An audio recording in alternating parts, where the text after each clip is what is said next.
And welcome to tonight's episode of Eat, Crit and Survive, where a bunch of people gather in different locations to play some Dungeons and Dragons, but not for much longer. But we're going to be in different locations. What a way to announce it to the general public.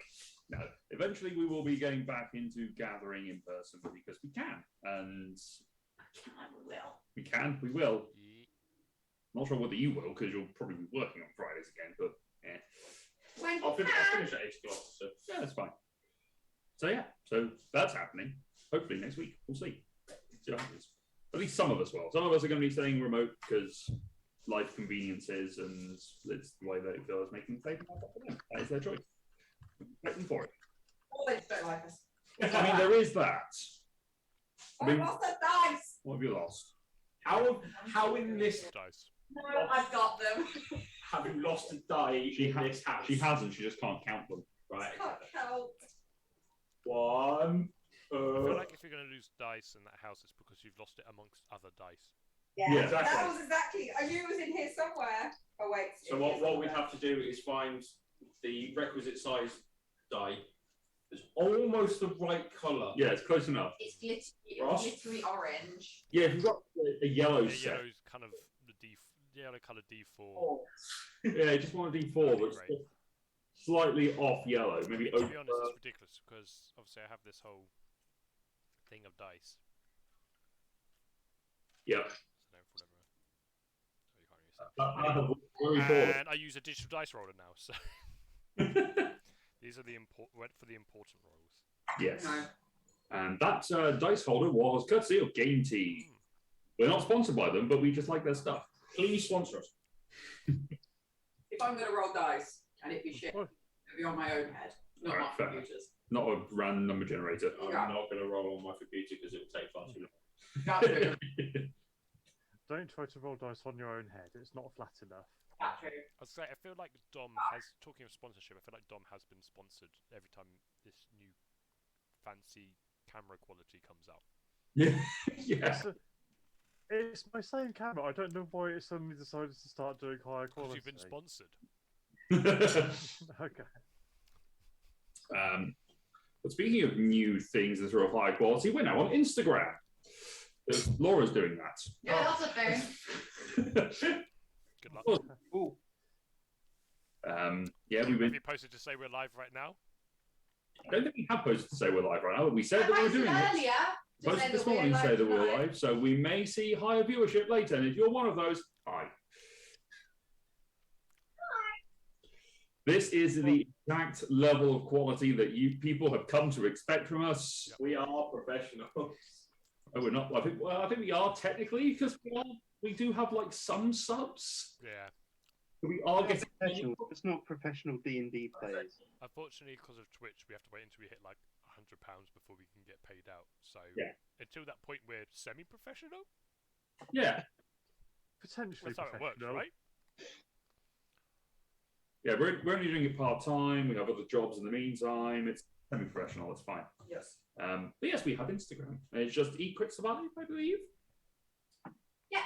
So you can find us there for some D&D shenanigans and also board game stuff because that's what we started doing on there. Yes. Because we like board games around this place. Yes. I feel like there's only one person in this group that does not like board games as much. Let's Quackle. He does like Quirkle. I like some games. Yeah. Just not many as the rest of you. Oh, I thought you were talking about Connor as well. I was going to say, and we've ejected him from the group. Conor's not here, so Yeah, but that's why. Yeah. You're next, Matt. Okay, cool.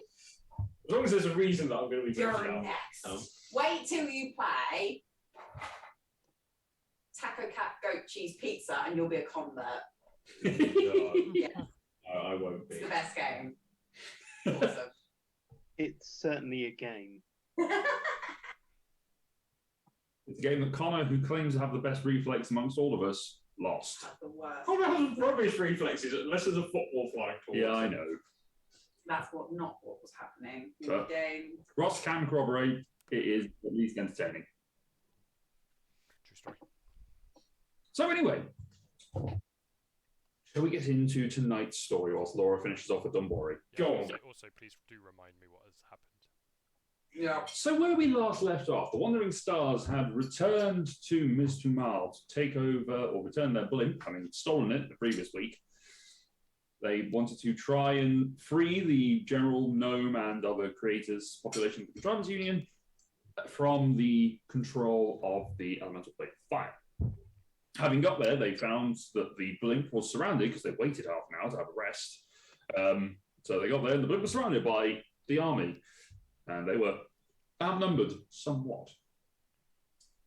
Having stepped up to a challenge that was thrown down by the Scorch Lord, Lyra took Cedric's belt, or Cedric's braces, I should say, and a number of other things, and stepped up to do combat with the Scorch Lord, and proceeded to get healed secretly by Leela, and he get distracted by Asher on a Pegasus.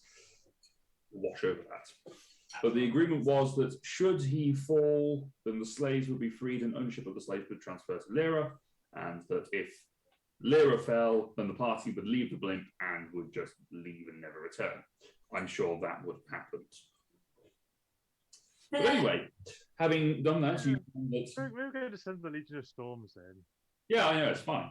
Having achieved that, Leela was reunited with her parents and grandfather, who then is now the leader of the Contrivance Union because he's the only person left in management. And you set about making some changes to the blimp, whilst the rest of you went around and found stuff. And you found stuff.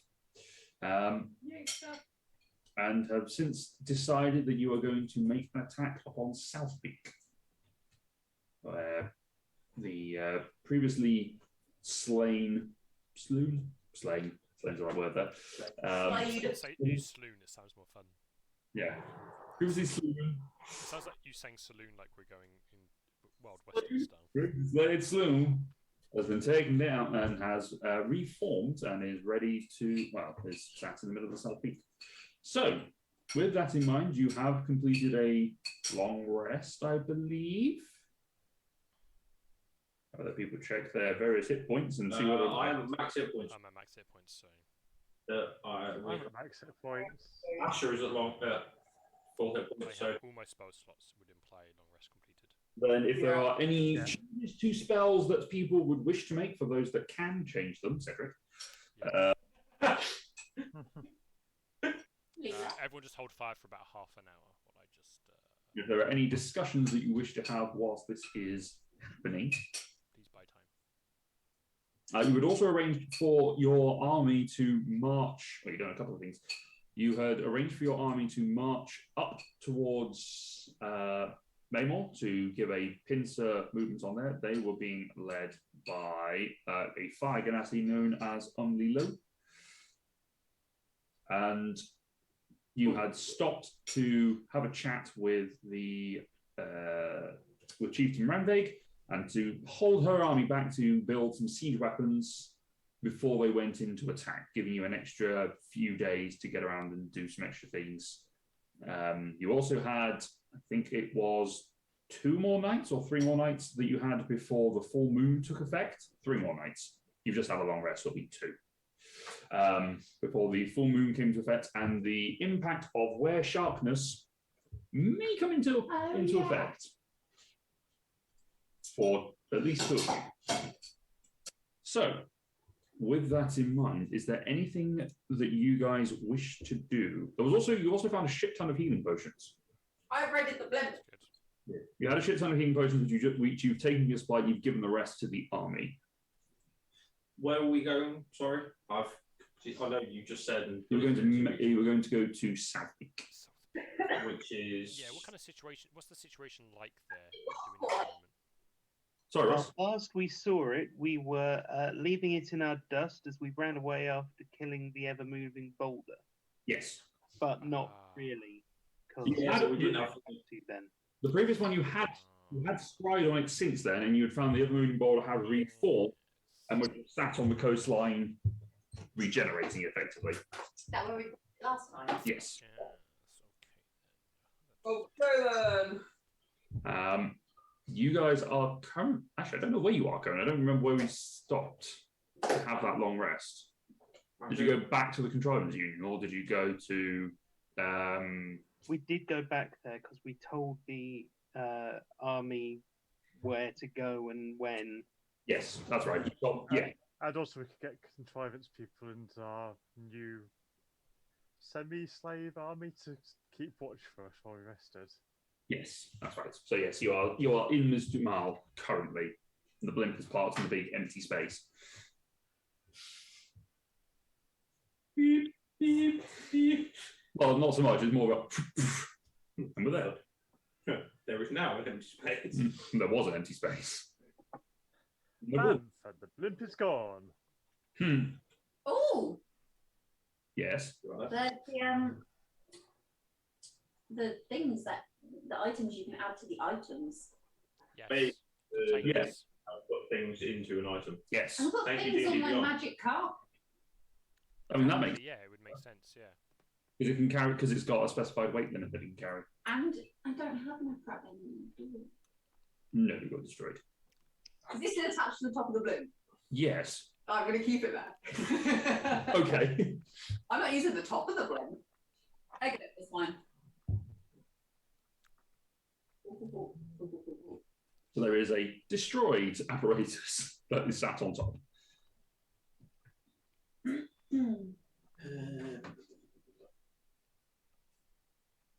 And Ken, I can't remember where Kendall had gone off to. Were they staying here? Your monk friend. Oh no, you dropped them off at Vectoram. Yeah, dropped them off. Yeah. Yeah, because we got them all to like sardine together. Yes. And you got a number of things from there. Went to the polyamorous baker as well for some reason. Yes. Which is what it's called. When in Vectoram. Moving back to go to the polyamorous baker. So, what would you like to do? Is there any spell? You've got spell changes, any attunements you want to make? Because you did pick up those mastery gems that allow you to attune to things that you otherwise could not. I was unattuning from. I think it was timber. Okay. Hand axe. Yes. To attune to the one of the war mace that we found. Okay. It was either that or the visage, and I can't remember which one it was. Okay. That's fine.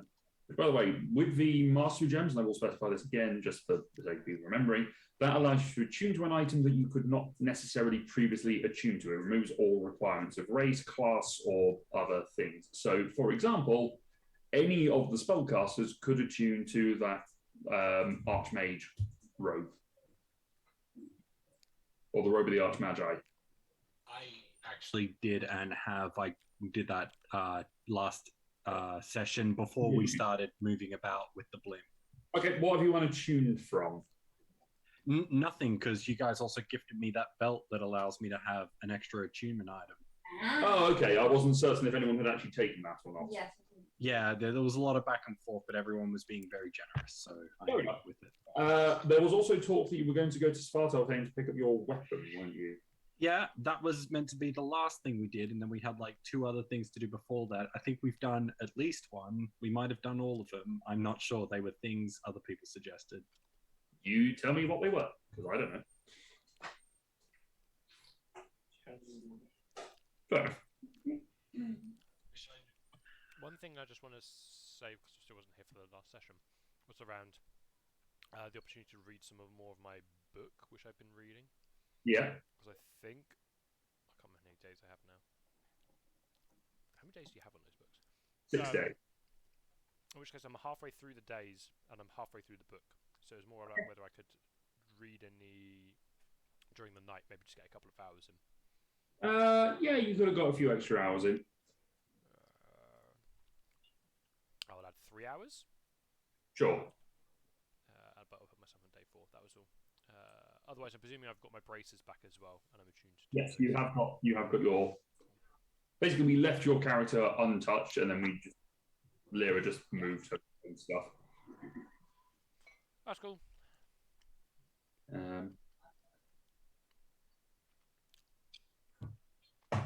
Alrighty then. So, unless there's anything else, what are you?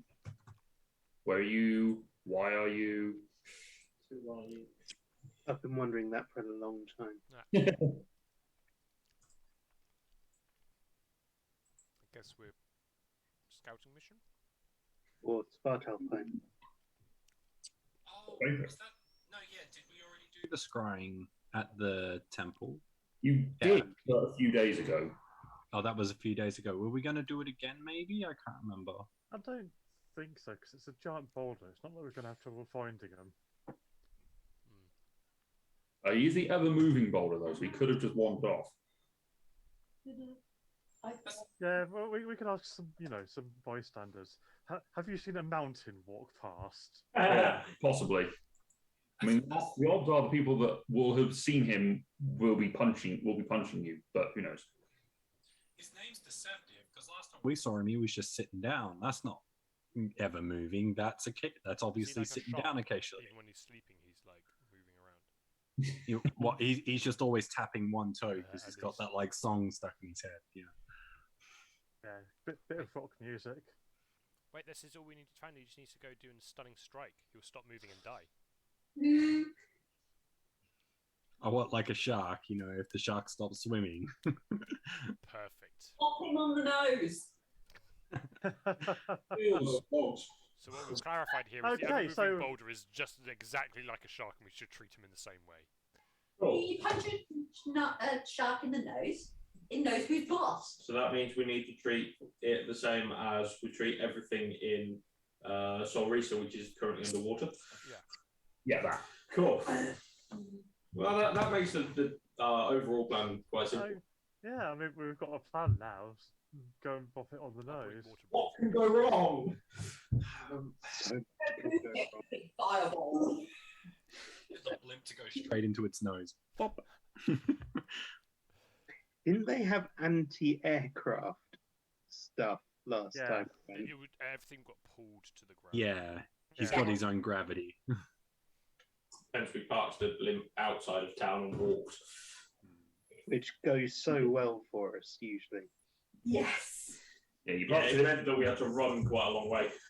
Well, previously you parked it quite a way south, and then you swam around the coast because you were being hunted by a dhow. How do we not get it stolen sooner? I mean, the number of times we just leave it sitting about. We don't lock the damn thing. Yeah. I think Leader's been working on that. I'm going to lock the damn thing. But at the moment, our front windows are missing. So locking the damn thing is pointless until I get new windows, which I commissioned. Plastic bag over? Hmm? That means we need to put a plastic bag over. Yeah. To make it really legal. Yeah, you need to first someone needs to invent plastic and then the plastic bag, and then we can put the plastic bag over it. Yeah. That was it. Failing that, newspaper. Hessian sack. Where are we going? I have no fucking clue. No idea. Skin of our slain enemies. This is supposed to Wow. We actually don't really use the front window much if you think about it, because we don't drive the thing. We just teleport it from place to place. So seeing what's in front of us doesn't actually matter. I've just got an image of us literally not even moving it 5 feet. We literally teleport out and teleport back in to move that 5 feet. Takes too long to fly it. Anyway, it makes parking it so much easier. Just teleport it to the space. parallel parking's a breeze. Spartalpine? Yeah. Okay. So All right. We can stop off at Spartalpine. All right, so you hop onto the blimp. I'm not going to bother making you make the saving throws because the people that fly this thing have proficiency in intelligence saving throws, so it doesn't matter. But you to the outside of Spartalpine. You get on the chimney or the escalator or lift that takes you down into the place. Who is wandering around in there? Or some people staying on the blimp? I'll stand with them. Okay, Leader's on the blimp. I'll stay on the don't care. blimp. Lyra's staying on the blimp. Family? I'll stay on the blimp. Okay, I'll go for a wander. so Katrina and Kalatar are going. Because you draw like a curtain a bit more. Is it Okay. just- Actually, maybe I should go because I guess Asher's staying on the blimp. Wherever Cedric goes, Asher goes. So if Yeah. Cedric, I'll just stay at the blimp and Ash can just stay at the blimp. Okay, Foundry will go along as extra security. Okay, so Family, Kalatar, and Katrina. You head off, wandering through the various areas within Spartal Bay, and you wander down. You got a pen? You good? I got a pen. And you make your way to the workshop where this item has been procured and crafted. And dwarfs look up as they see you come in, and they go, "Ah, you've come for your project, have you?" Aye. Yes. Sorry. For you, lassie. Sorry. Yes. Long day. Anyway. Yes. Sorry, I wasn't back sooner. But yes, if you could show me it, that'd be great. Right, 1 second. He puts down the slab of metal they've been working on. He wanders into the back, and he comes back with this. What looks like it is effectively a railgun that he comes and he presents to you. This sort of long, well, not quite a long barrel because you need to be able to carry it, but a long enough barrel with some metal rods that he keeps, that he brings and sort of places down in front of you. They're like shortened crossbow bolts. And you can see that the small crystals and magnetic elements that are within the inside of the launcher place. He goes, right, so this is what you wanted. No fucking idea if it's going to work properly because it's madness. But yeah. Did you not test it? Oh, we tested it, but we're stockier. Let's put it that way. Anyway, here you go. He hands it over to you. He hands over what is known as the magnetic launcher. So it fires single magnetic bolts charged by magical electricity. When you make an attack with a magic weapon, you can expend a slot of level 1 to 3 to accelerate the bolt to deal distant damage equal to 1 damage die per level of the spell slot. And you have to do that before you make the attack roll. So it's not a you hit, you then accelerate it. You have to declare it first. Yeah, cool. Once you've used this feature, you cannot use it again until a number of rounds equal to the spell level have passed. So it has a bit of a cooldown time. But you can just shoot it normally without empowering it each round. So yes, and then if it's been hit with at least one of these bolts, whenever it has to make a saving throw against a spell that deals lightning damage, the DC is increased by 1 for each bolt it has been hit with, a maximum of 3.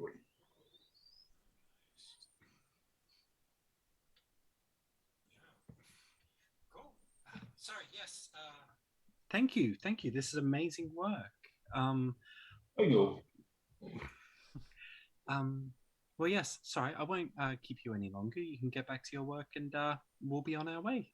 Let us know whether or not it works. And well, I suppose if you don't come back, you died. So it didn't work very well. Or you're not very good at it. Don't worry. I feel it's about to get some field testing very soon. So yeah. Good. Right.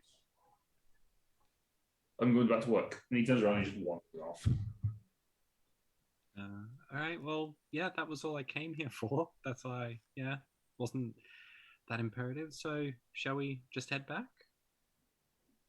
Yes, I have nothing I want to do here. Okay. That does also require attunement, Jared. Yeah. Figure out what you're untuning from. Well, actually, I'm probably, even though I said I'll give it some field work soon, I get the feeling lightning doesn't work that great against rocks. So, again, don't know, but I might stick to my current gear and switch out for when we do Nexus. Okay. Alrighty then. So, with that procured, you return to the ship, unmolested and unharmed. So, where are you heading to next? Yes, Laura. Well, you wanted to do something whilst they were off to. No. I just wanted to check. Just going through all the blimp stuff. Yes. So the weapons I have on it. So like the oil drums, oil drop. Are they in? How do they get dropped out of the cargo? They're attached on the outside of the boundary, Oh, so I effectively. just press a button and they drop, or not even press a button. Yeah, you kind of just think and then They're there and ready to go. Yes. Okay, that's fine. Think and drop. But they are a limited resource. You have to Yes. restock them. Yes. I think you get, I didn't write it on the item, but I think you get 6 drops. I was thinking 6. I knew you'd say 6. Cool. And it effectively drops 1 on each side. Yeah. want to, well, it's- so I drop 2 at a time. Yes.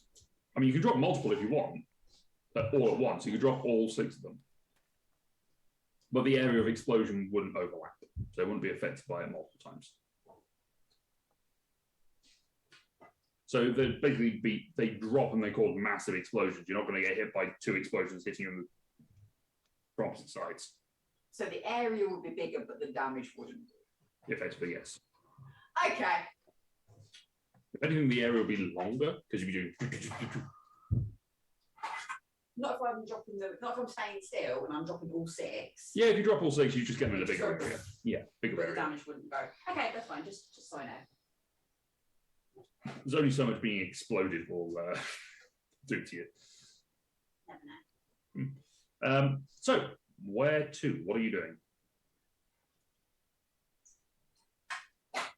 Do we need to do more things? Do we go South, South Peak now? Anything else first? Anyone got anything else they want to do? We took. Was it K? K19 or Kendall? Yeah. Oh yes.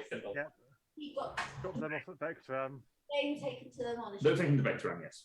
Yes. Was it a monastery? Yes, there's a monastery in Vector. That's okay. Just making sure they're not still on the Half of ship. the 4 ways. And we go into battle, and they're standing there like, well, shit.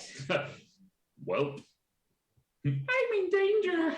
Danger. Okie dokie. I think we're good. I'm To war. the blimp's ready, apart from the windows, but I don't think that's going to be a problem. So, where are you taking the blimp to in South Peak? Are you taking it shut south or off out to sea, or are you taking it to where you last saw the Evermoving Boulder? Well, I was thinking if I do take it to right above the ever-moving boulder, then I can just blimp in, drop some barrels, blimp out. I like that blimp is now a verb. Yeah, it's now a verb. And then we kind of got the surprise on them. Surprise, bitches. You can just blimp. That's assuming, Carry on. I was just going to say, that's assuming the boulder is where we left him. This is true. This is like an upgraded version of the Nexus plan. We were dropping boulders then. Now we're going to drop, what was it? Explosives? Bombs. Nice. Yeah, bombs. You Sounds dropped, good. you dropped rocks on the boat in Sol Risa. Yes. Oh, So Risa, what that's you're it. saying is we should be dropping boats on the rock. No, what we really need is a big sheet of paper. Ah, yes. Why don't we just blimp in, see what's going on, then blimp straight back out? We can do. I love the fact that blimp has become a verb. That's what Dom just said. Yes, come on, that 5 minutes ago. Sorry. It's a thing now. We could just, we could. Might lose the element of surprise, but will be quite quick. How long is like blimp like instantaneous? It's an action, so 6 seconds. between blimps. Okay. Is it an action for all 3 people, or is it an action for 1 person? It's an action for all 3 people to blimp. Okay. All 3 people have to be concentrating on where to go. Yeah, Does it take all 3 people to drop the oil barrels? No. So one person. can So basically, stay there are and- 3 different actions that can be taken by the different pilots, or 1 pilot can have 3 different actions. Yeah, I didn't know if all 3 of us still had to be connected though. You have to be connected to the ship, but you don't have. But you can do individual actions. So if I stayed on the ship, Mm. but everyone else left the ship, I Yes. wouldn't be able to do anything with it. No, you would. You would just. It's just a higher DC. You have to roll a higher DC to make sure that the ship doesn't fight you. Okay, that's what I have to roll. Yes, Oh, but it's intelligence saving. You're fine. yeah, you say that. Yeah, I know. You roll. Right. Um, What? Okay, that's fine. We could, yes, we could blimp in, bamf in, sorry, bamf in, Micro.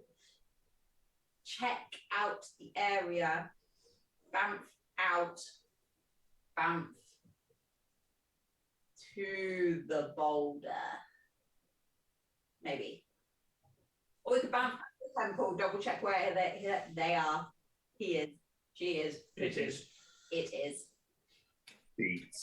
Considering, like, it'd be great if we could teleport in closer, but if we're gonna jump off the ship, it's gonna get pulled to the ground. Why don't we have some of the people here pilot it, and then they can teleport straight back once they drop us off? I mean, it'll mean that we can't escape quickly, but at the same time, we don't have to worry about the ship being grounded, destroyed, stolen. If I stayed on the ship, I could just keep. Oh no, bamfing's an action, isn't it? How long? Can I, Leah, remember how fast it was going towards the ground? Intelligence check. Oh, okay. Connor's gonna be glad he's not here. It's one of those planning sessions then last hours. I'll better. 23. It was about 20 feet per second, per round, sorry. 20 feet every 6 seconds. So it wasn't fast, but it was significant. Well, I can't bamf, do an action, and bamf out again. Oh, it's got 3 actions. Technically, I can. It takes all 3 actions to bounce. What? I did say that like 2 minutes ago. I did. Yeah. I asked this. Yeah, I think it depends how high up you. This one started this conversation, I think. Yeah, to be fair, I can bamf it high up, do something, like drop a barrel, wait around, and bamf out again. Is it an action? It's an action to connect to the ship, isn't it? Yes. From what I remember, the increased gravity was that rate a certain distance away from the boulder. It could be that the closer we get, the stronger it is. Possibly. That was on the outskirts of South Peak. I mean, we don't know if it was on him or is he? I asked this. Is he still at the area that we last fought him at? He was last time you looked. That was 2 days ago. Did you say he was on the coast? On the coast, yeah. If we bump in above ground. What do you mean? Well, yes. If he's on the coast, he's near water. Yes. Okay. Yes, you bumped into the south of South Peak. Yeah, but I don't know the map. Okay. That means nothing. The coast is on the west side. The coast is on the west side. The channel that separates Fiaros from the mainland is on the west side of South Peak. You guys parked on to the south of South Peak. I mean, we could bump it. I think it might be worth just blimping in, seeing what the situation is, and then we could blimp out and plan when we've got some intelligence. It's just a case of if it depends how far we bump in, because if we're that close, we lose the element of surprise, which is kind of. I mean, if we want to survey the area, we can do it without giving away our next target by just scrying at the temple, can't we? We could do that, yeah. But only for I'm a bit reluctant to keep going back to the temple and asking for more scrying privileges. You know, it seems. I don't know. I got the feeling it was something they weren't. It's sort of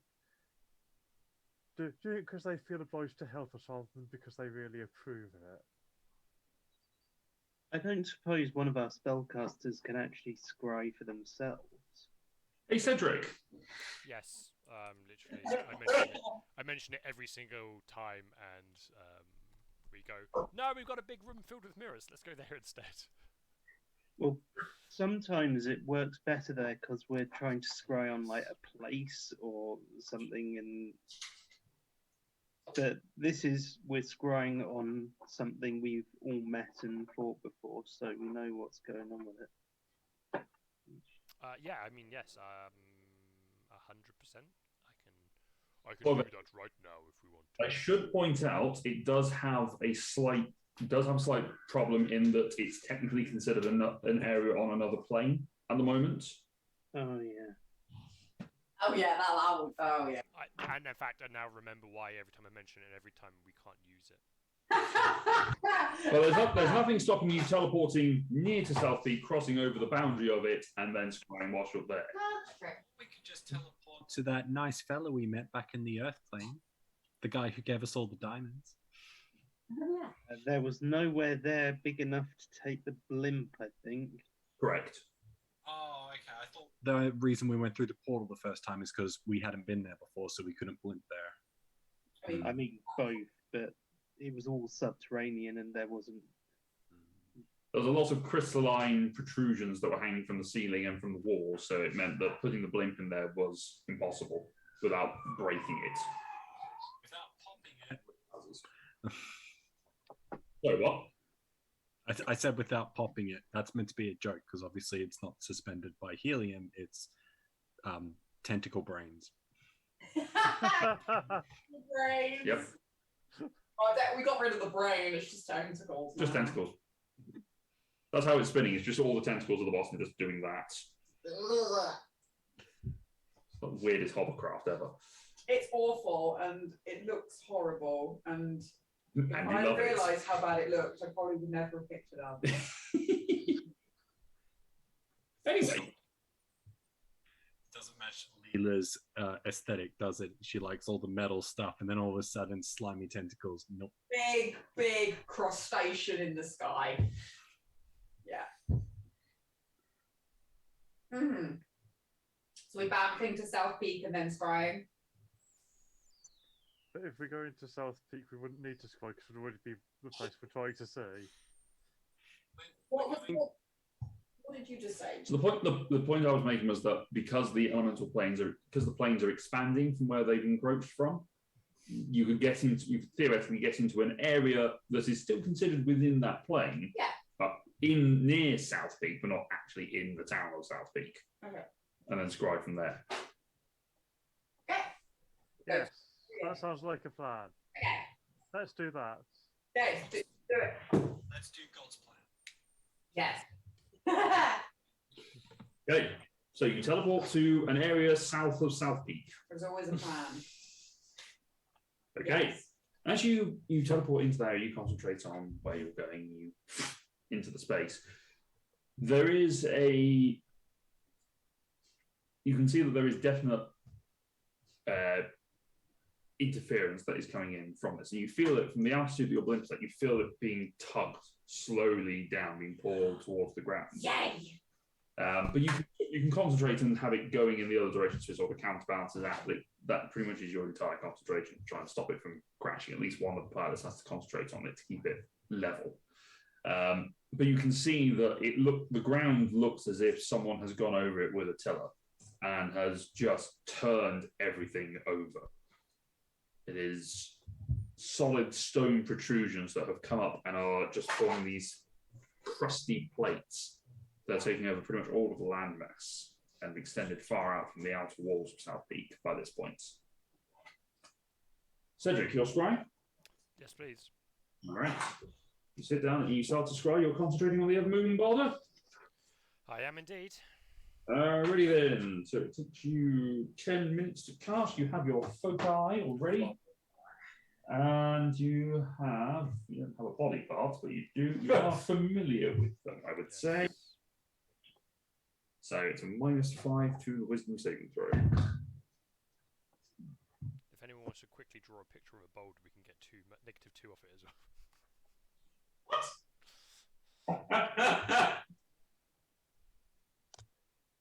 Can I cross guidance? He's making a save. Yeah, he makes a save against it rather than I make a save to find him. So that is a 21. Oh shit! Well, what a waste of a 5th level spell slot that was. So as you concentrate, Cedric, and you focus, as your mind presses out and is sort of pressing into the point of South Peak and the image is appearing on the screen, it's as if there is a sandstorm swirling around it. Good. And it is that the focus. It looks like he's he's turned into tiny pieces and is swirling around in the air. So someone else has killed him and our job is done. Cool. Yep, that's what I've gathered from this scrying. Cool. Right, who's next? See, could you make some kind of suction device to gather? Fee invents the vacuum. I will name it Henry.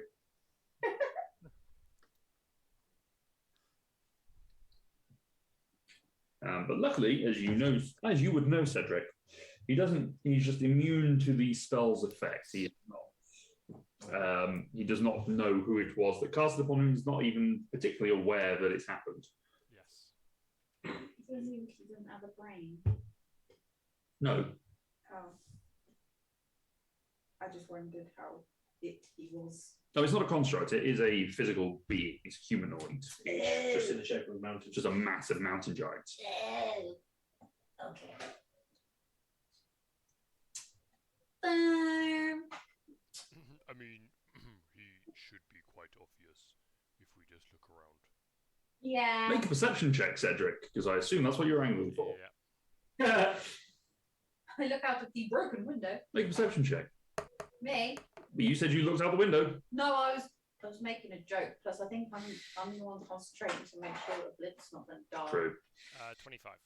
25. Okay. Look around and scan the horizon. And sort of flat.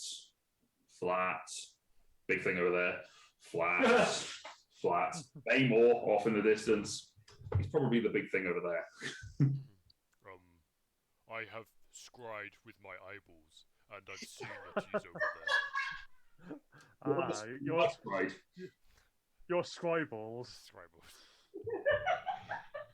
I scry with my little eye. That'd be a great game. Something with beginning with Evermoving Boulder. Yeah. Evermoving Boulder. The good thing about the scribbles is that it's just a cantrip I can cast at any time. A needn't waste a 5th level power level spell slot in the future. No. Always look first. But they are some distance away from where you are, maybe 2 miles or so. So now we know where they are. Do you still want to start things off with a kind of bombing run, Leela? Yeah. Okay. Fine with me, but then what? Well, More bombs. what I could do is we bounce above, get a surprise. I mean, they might have seen us from here. We get a surprise attack as much. Then I can try and bounce us as close to the ground, let you guys off, then I could bounce out again. Depends if you want to attack from the sky or stay on the blimp or attack from the ground. Do you want to say it, Luke? No, I'm not going to say anything. Okay. You can't bounce if you're the only one in the blimp. She can. Yeah, I can. It just takes a bigger roll. Okay. She has to break her intelligence saving throw to be able to control the blimp entirely on her own. And then the blimp has 3 actions, of which the 3 pilots can take 1 each. Oh. Because instead of having action, movements, bonus action, it just has 3 actions, of which one of them is movement. Okay, so if that wasn't the thing you weren't going to tell me about, what were you going to say? Well, that was me getting things wrong. That's Dom misunderstanding. Oh, I thought Luke was like, she said something. I'm not going to correct her. No. I mean, it's quite likely. Definitely would correct you. Yeah, I would have corrected you. That's the problem. Yeah, that's true. You can't help yourself. I can help myself, thank you. Oh. It depends how people think is the best way to attack this guy. Always give him the blimp. I think we went through all these options last time, and we eventually landed on setting up outside and walking in, as any other tactic was a little too. I mean, I'm happy to bomb them now that we actually have I don't know if there's any bombs and stuff left in the contrivance. They might have been stockpiling or whatever, but I'm more than happy to bomb him a bit first before we go in. It means when we get there, the element of surprise will be lost, but hopefully he'll have lost some health or whatnot. We've got the 6 oil barrels, and we've got the psionic cannons, which they just keep going and going and going. Mhm. Yeah. But they are slow to fire. Yeah. 1 action to aim, 1 action to fire. You can aim them to get advantage, and then you can fire them. Oh, so I don't have to aim them. No, That's good. they're just less accurate. Just fire wildly into the sky. Which is unhelpful because the cannons are pointing down, which means you're upside down while you're shooting. We are inverted. Yeah.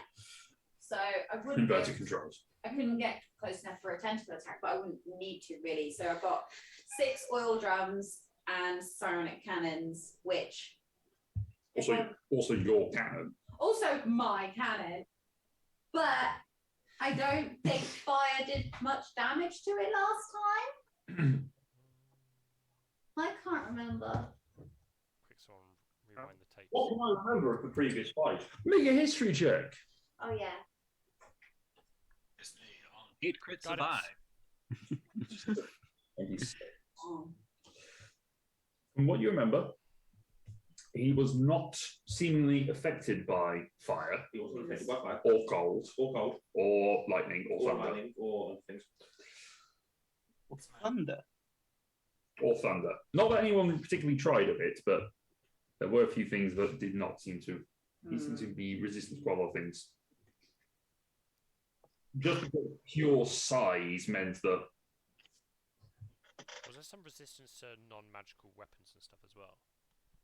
he did have resistance to non-magical weapons. Yeah, well, yeah. no, he had resistance to physical damage. Oh, that was it. Okay. Oh, I deal mainly in force, so So the oil drop's probably not the best idea because that's fire damage. It will still do something to him, just won't be as effective. Look, I mean, the psionic cannon is obviously psychic damage, which maybe. Cedric, he was immune to fire. Oh, was he immune to fire? Oh, Yeah. sorry. Missed that. Yeah, the drums will do nothing then. Great idea, Leela. not say Leela.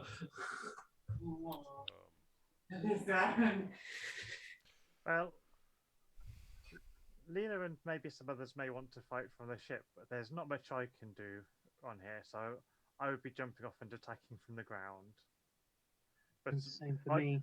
I don't need to get that close to the ground to be able to jump off and start hitting things. I do need to get quite close to the ground. Yeah. Could I hold you with my extra arms and slow fall both of us? I mean, you could certainly try. Probably wouldn't work that well. I'm also presuming that I can't jump off, wait till I'm 30 feet above the ground, and then teleport 30 feet. 'cause Given that when you fall at a speed of 500 feet around, probably not. momentum is still a thing.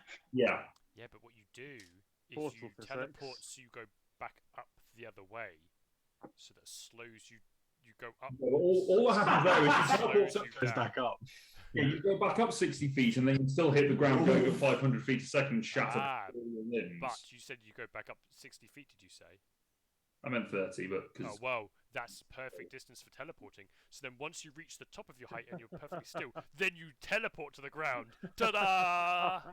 and shatter all your bones in your body. Well, you got through, you back up. And then Yeah. just before you start falling again, that's when you teleport back to the Yeah, ground. when you've got zero It's momentum. foolproof. Sure, try it. I like it how Ross is showing us how he's played Portal before, because this is like straight out of Portal. It's more like out of just cause, where momentum really isn't a thing. Yeah. It might be foolproof, definitely not fall-proof. Yeah. Where you can survive helicopter crashes by jumping out of them and hookshotting to the ground. By accelerating quicker to the ground, you survive. Yeah, well, if you get to the ground before gravity can notice you, it doesn't Yeah. hurt. Flashing, piercing, lovely. Anyway, All this to say, I can't. I do need to get reasonably close to the ground before I jump off the blimp. Well, that's what I was saying. Like, we could surprise rather than drop the oil bomb out, do nothing, get close enough to do side cannons. I'll bounce us down close to the ground so people can get off near. Then I can bounce away again. I mean, if you're going to use the cannons, you don't need to be far off the ground for that, do you? How far can they? Yeah, it's much more a case of I don't want to get that close. Asher says, I have the Pegasus. I could summon. We've also got the carpet. We could get closer. Yeah. What? I was literally just looking at it. I was like, hang on, she's got the Pegasus, hasn't she? And then you The said, cannons can go 200 to 800 feet. So that's quite a way, in which case probably won't want to get too close. If we use the carpet, though, that'll be pulled down too. I think any flying, like you said last time, I used my broom so that I could just not be touching the ground, but you said I had to constantly pull up because it was hard to basically keep myself aloft. I remember what I said. Yeah.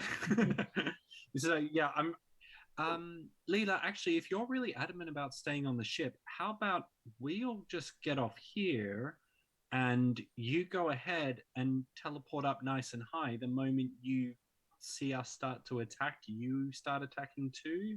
And then that way, if we need a way out, maybe you can bamf in, quickly move us. I don't know. I mean, we are 2 miles away. We could be put slightly closer. But yes, I don't see why not.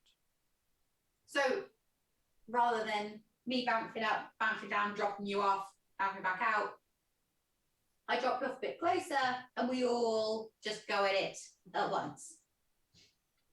I mean, yeah, I'm fine with that. It gives you a round to, or a moment to line up the cannons. This is true. As well. Okay. Luke, sorry, can you quick correct this? The gravity that we felt was pulling us directly towards the ever-moving boulder, not towards the ground, right? Yeah, it's pulling you to the ground. To the ground. Okay, so if Leela doesn't get within range of him, she can literally just sit on the ground and fire the cannon. In theory, yes, if she wanted to. Like and she wouldn't have to worry about crashing then. She wouldn't. She would just have to worry about the massive thing coming over and just punching the blimp. Yeah, and I guess all the minions too climbing on board. Yeah, no, Jared was just talking about it just being sat on the ground and firing. Yeah, but I could be 800 feet away and firing. You could, yes. Wait Yes. for the ever-moving boulder to come There's the sea behind it. Hmm? It only takes 2 steps. Wait for the ever-moving boulder to do a place kick. Yeah. Just runs up and poof! Yeah. I don't think even it can move. No. You wait till he comes to the kick and then back out. Yeah. So it's like Charlie Brown it. Yeah. You want to try that? No, I'm not going to say because I'm going to sound stupid. Stupidly good. Here we go. In 6 seconds. No, not really. You hold your action. That's how you do it. Creations. I love how we're focusing so hard on like what is the stupidest plan yet. I just I want don't that know. so bad now. Octopus, Stealth Octopus was up there. Yeah. Stealth Octopus was great. I mean, it was amazing. It's great plan. because it succeeded. Yeah. I the stealthing onto a ship and then blowing the fucker off. Yeah. I think that was a pretty good plan. It worked. We all died, but it worked. I think only like 2 people survived that, but that's because they were the barbarians. They had so much hit points. You were vaporized instantly. I mean, one of the barbarians definitely didn't because he was right in front of He's a fighter. yeah. no. Diver is the centaur is the barbarian in that group. He's just a fighter. He's fucked.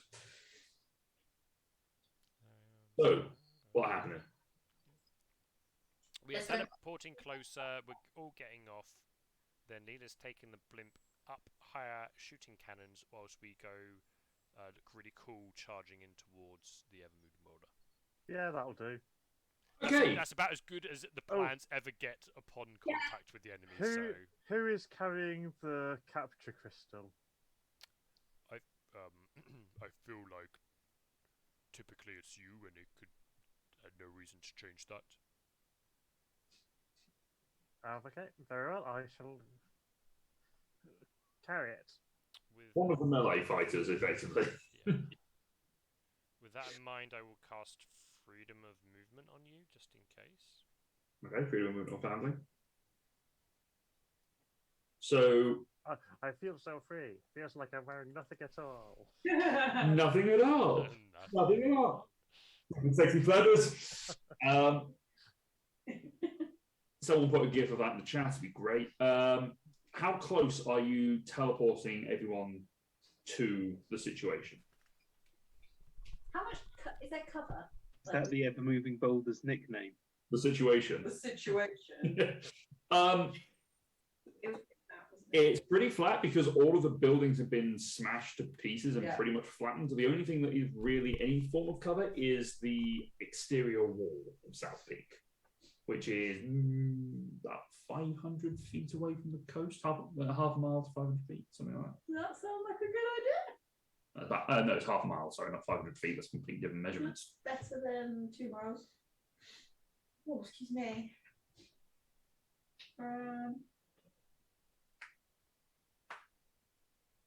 I can either drop you off in plain sight, where they'll probably see us, or we can go behind this wall, and you guys have got half a mile to go. It happened. See it. Oh, have we lost Dom? I think the blimp is bigger than the walls. They see us anyway. Hello? Yeah, I was listening. Matt just had to give. The wall is slightly shorter than the height of the blimp if it's on the ground, but it's better than nothing.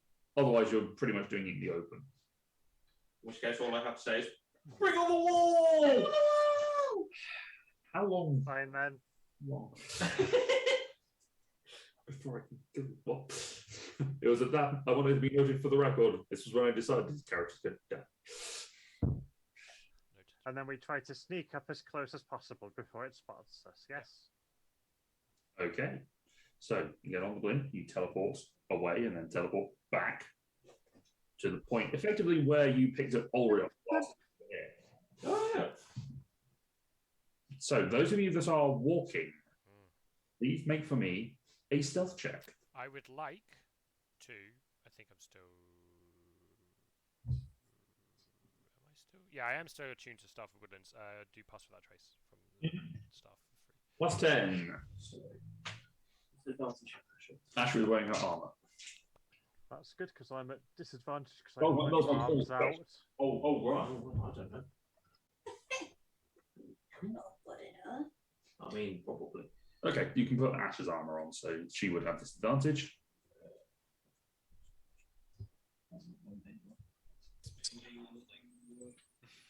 Sorry? I said I miss being a halfling. Did you roll a what? Yes, I did. Yay! Yay! Don't worry, though. It's I've got a +3 as a mod, so we're all and the good. plus 10. That's positively better than average. So, Lyra. With the +10, 32. Okay, family. 19. Kafina.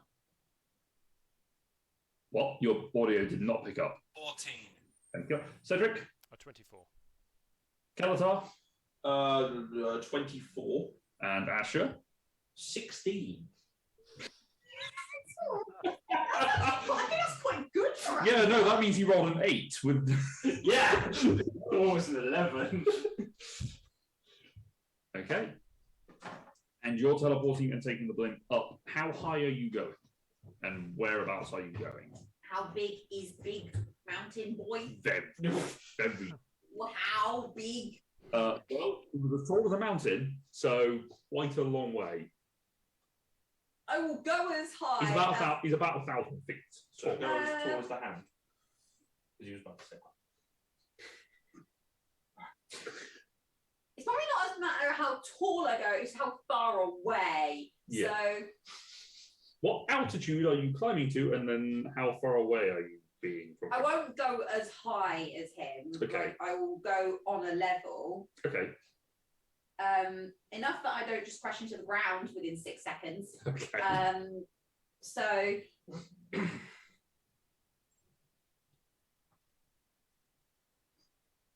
Okay, I'll go 800 feet out, and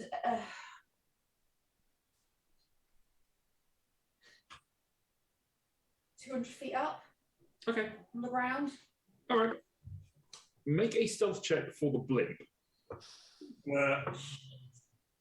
You have advantage because you're 800. As you know, straight roll. They would have disadvantage to notice you're 200 feet away. Because you can still notice hot air balloons from a distance, but 19. okay. Jesus. Oh no, wait. Is that using my stats? No, it's using the blimp stats What's the blimp stats? on the sheet. -3 to dex. 12. Okay. The perception was not high. But as you bounce into place, you do feel that gravitational pull is stronger here. So as Lyra hypothesized, the closer you got to it, the stronger that gravitational pull was. 6 seconds. No, it's fine. But with you, so basically to keep it at level flight, you'd have to use one of his actions for movement just to keep it level. Maybe if I just want to let it. If you want to let it drop, you can use 2 actions. So, well, you can use 2 or 3 of the actions. It's up to you. Actually, now that you're controlling on your own, make intelligence saving throw, please. Done it, yeah. We've just done it. I What? was waiting. I haven't done it. Have they got it there yet? No, they're still walking. Yeah, I'm not going yet. Oh, okay. You're just sitting on the ground the other side of the wall. Well, I'm making sure we're supposed to be going at the same time, aren't we? Yeah, they're 500 feet away. So where are you currently situated? Are you just sitting behind the wall for the moment? How long is it going to take them to? They're walking half a mile, so probably about, and they're stealthing, so probably at least 10 minutes, maybe 20. Then yes, I'm going to wait at least 5 minutes. Okay, and then get into position. I'll wait 8 minutes. Okay. And then. Or do you want to pre-arrange for someone to send you a sending spell to let you know you need to? No, because if anything, I can just go on the other side and I can literally draw their attention away from Okay. him. If I'm going to bounce behind him. Okay, so you're going to go over the ocean. Yes. Okay. All right. And then. We're still 800 feet away. I'm still being pulled down. There is still a gravitational pull, yes. But yes, I'll do it on the opposite side that that everyone's coming to. Okay. So that they are drawn away, hopefully. Okay. But yes, I'll do that when I calculate When you're in the position they'll to be go. close to do it. Gotcha. Okay. And then they basically wait for my signal of me going in and bouncing the shit out of him, and then they go. Okay. Yes. Sure. Yes. Hello. I turn to the rest of us as we're kind of stealthing and go, what's the signal?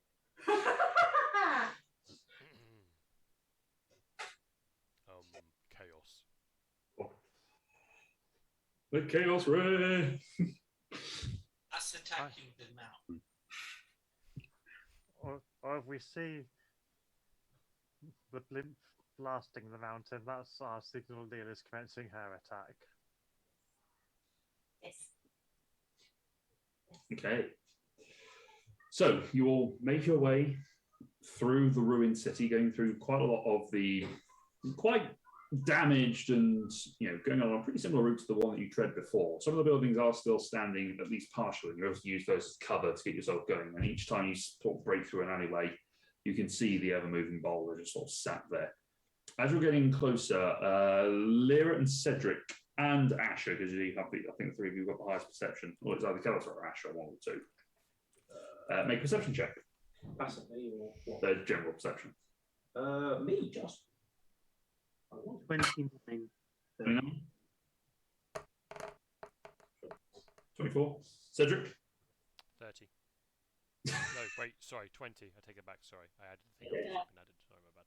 So, Cedric and Calatar, you can see that whilst the Evermoving Boulder just sort of sat there in its almost like a meditative stance, you can see that there are some rocks moving around, sort of doing a patrol pattern around it.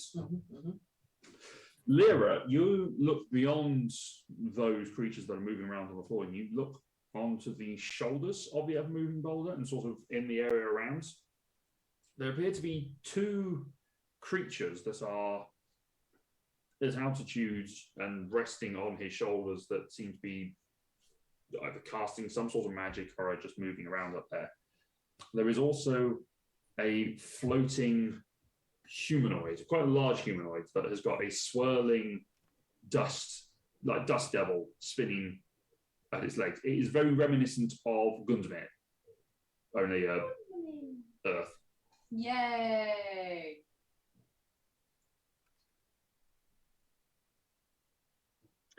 Right, I will relay that to the others. Okay.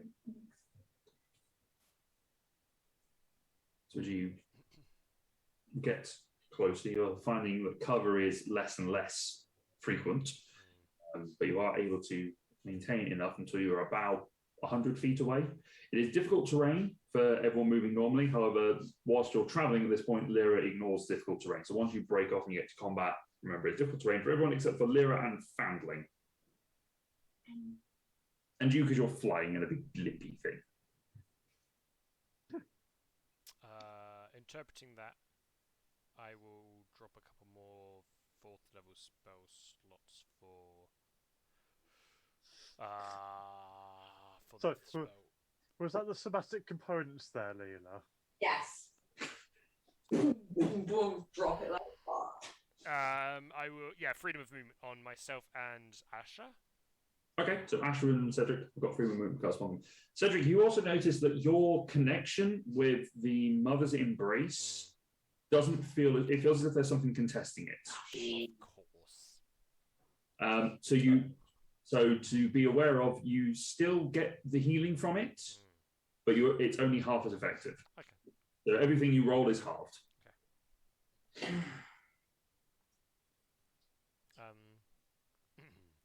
Do we go for it now? I mean, there's quite a few other bits and bobs around. Has it been 8 minutes? I don't think they're going. No, combat. You're out over the sea. Mm-hmm. You can't make a perception check, see if you can see the rest of your party.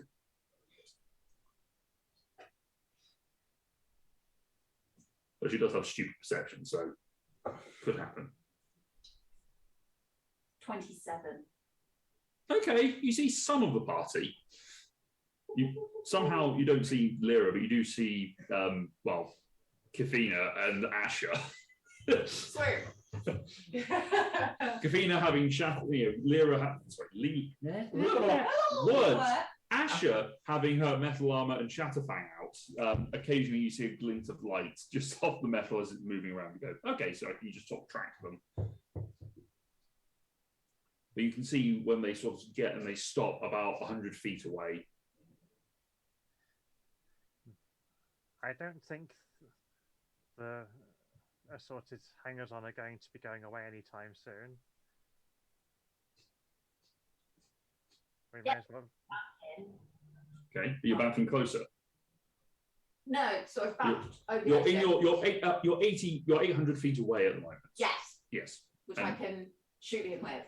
Yes. Yes. Do it. Okay, make an attack roll at disadvantage. Can I aim? Make an straight attack roll. Yeah. With disadvantage.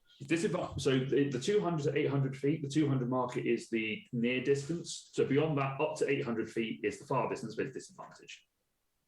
So if I was within... If you're within 200 feet and you aimed, it would be advantage. Within 200 feet, it's a straight roll.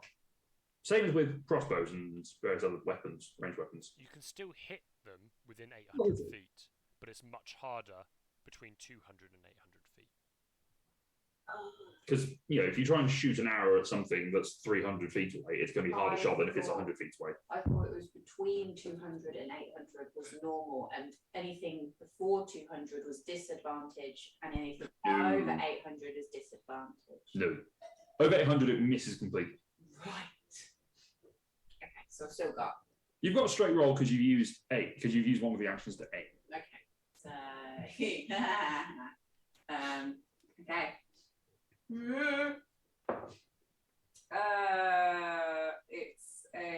21 hit. Roll damage. Ooh, do I roll or do I just take the? No, I'm gonna roll. 1, 2.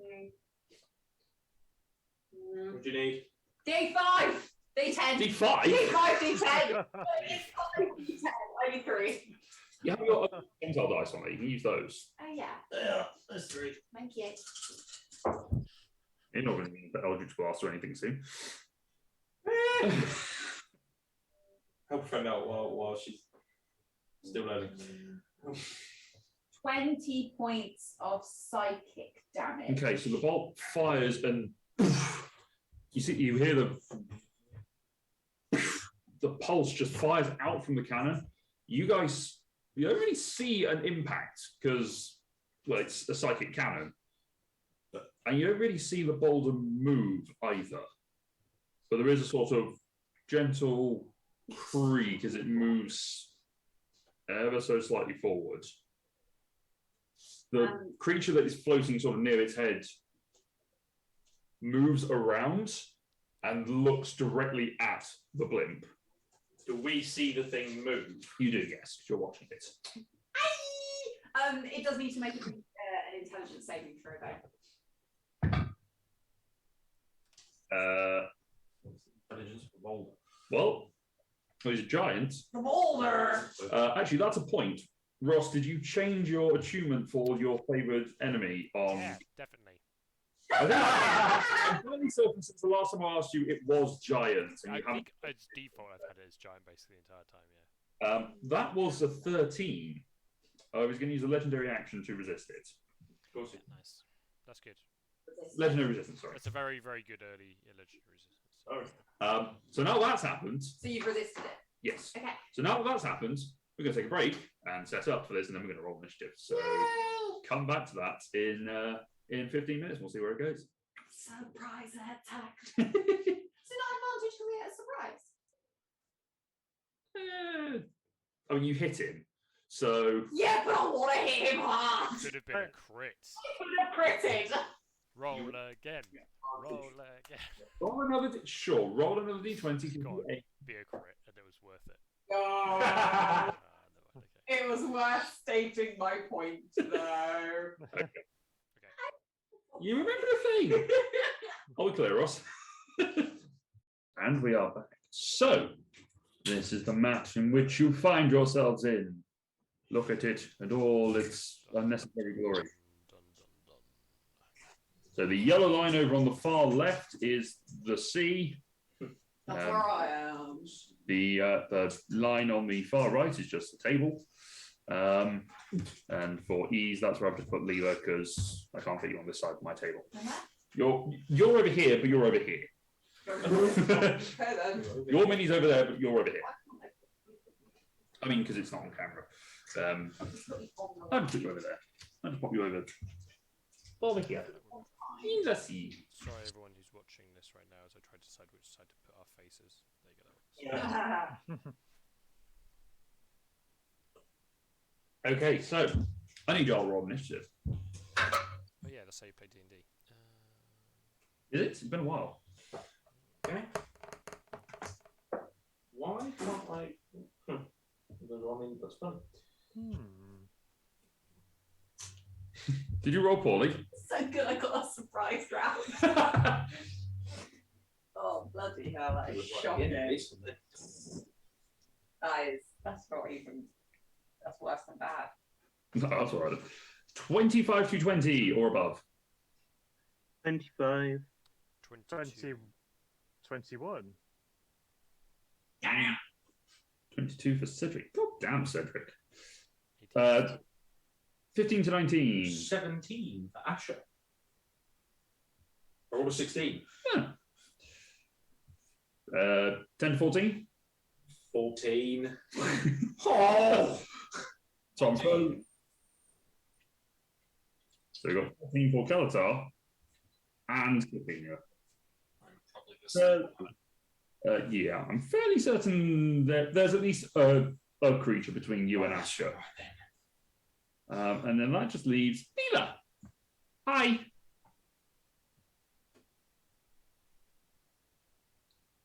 -1. 0. Yay! Rolled a 1. At least I got the 1 out of the way. That you did. So, at the top of the round, Lyra, you are here. So this is how I've got you split. I've got Lyra, Foundling, Kafina, and then Asher, Kelatar, Cedric. Okay, the white shape, is that a physical item we are... The building you are, the ruins of a building that you are crouching behind. And what do I see before me? So you see before you see Evermoving Boulder himself, 4 earth elementals, the Dow, which is currently looking off out to sea, having seen something out in the distance. You can see sort of the blimp has taken a shot, and 2 humanoid creatures that have got, it looks like they've got 6 legs. Oh, yay. And protrusions of crystal extending from their bodies, each wielding a staff and sort of up maybe good 300 feet as they sit on the Evermoving Boulder's shoulders. Boulder shoulder. Boulder shoulder. His shoulders. Mm-hmm. He's tall. Yeah. That's just his torso. Yeah. Another 50. Yeah, so that's all right.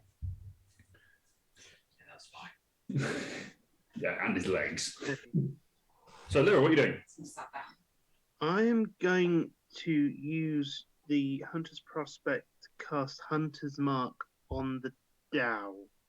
On the Dow, okay. It's on the ground, isn't it? No, he's flying currently. How high? Actually, he's out of range. He was in line with the giant's head because he was talking to it. Right. Are the elementals on the ground? Elementals are on the ground, yes. Right. I will cast it on the closest elemental to Gotcha. where I am. So the blue one there. Yeah. The range is 90 feet, so that should be... You are just within range for that.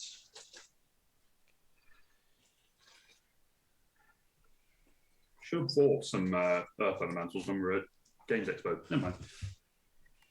Then I'm going to use my...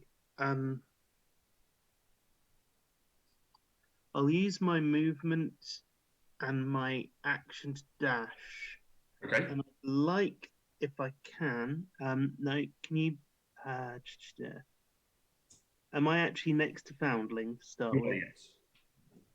Right, I want to go basically, if I can, I'd like to get behind one of the pieces of debris at the bottom of the screen. So here. If I can get that far.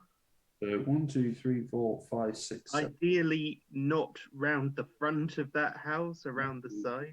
4, 5, 6, 7, 8, 9, 10, 11, 12 would get you there with 60 feet. It's slightly off the bottom of the screen, I realise. Okay.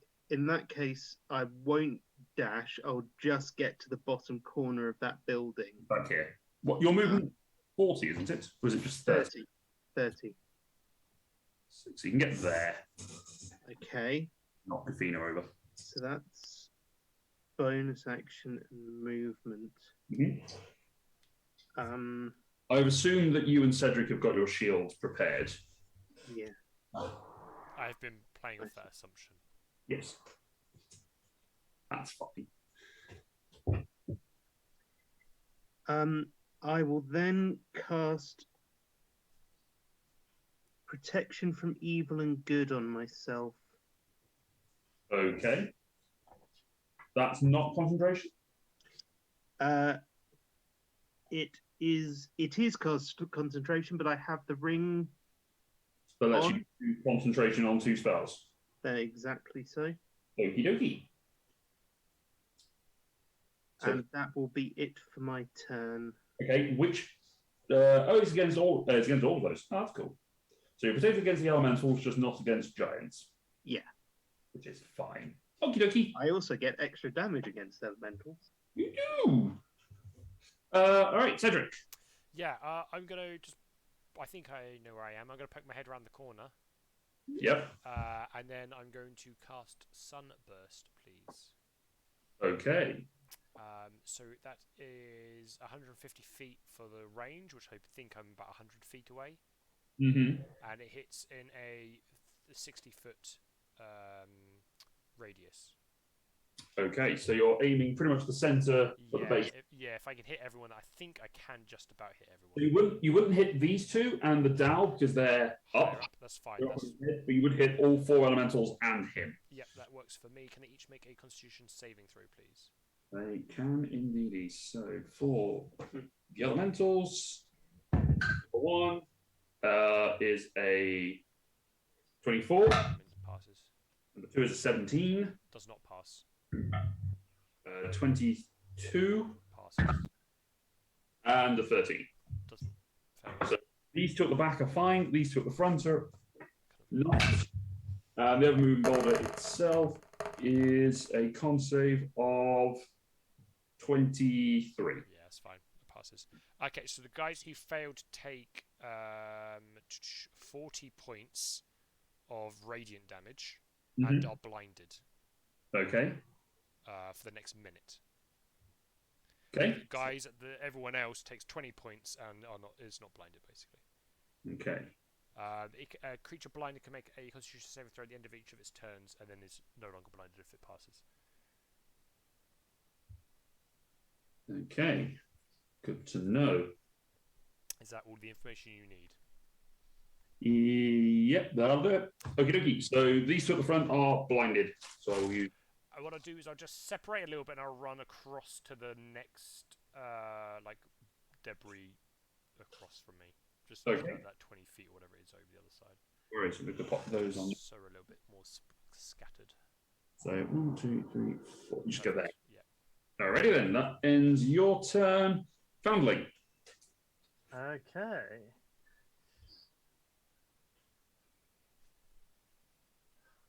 Oh. Would I have any idea that the ones that got sunburst are blinded? What's it? Cedric's never cast this spell before, so never successfully cast this spell. Well, that is also true. Make a nature check. There was a bright light. Well, a bright light. It says specifically in the spell. Nature check. 18. Okay. From your experience and your learning you have come across, the big bright light does have a tendency to blind, particularly subterranean creatures. It can have that effect on them. You have fought against earth elementals before. They do have a sense when creatures are connected to the ground. So there might be blind distance, but they might have also an ability to see along a distance. They might be blind at the moment because they're sort of staggering a bit, but they've also just had a big bright light go off. And so there's a possibility that they're blind.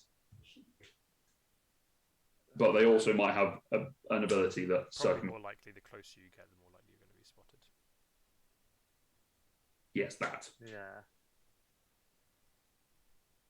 Okay, I'm going to take my cue from Lyra then and go sneaky beaky down the bottom edge. Okay. Are you stealthing or are you just moving around? I'll stealth. Okay, make a stealth check. So effectively using the hide action.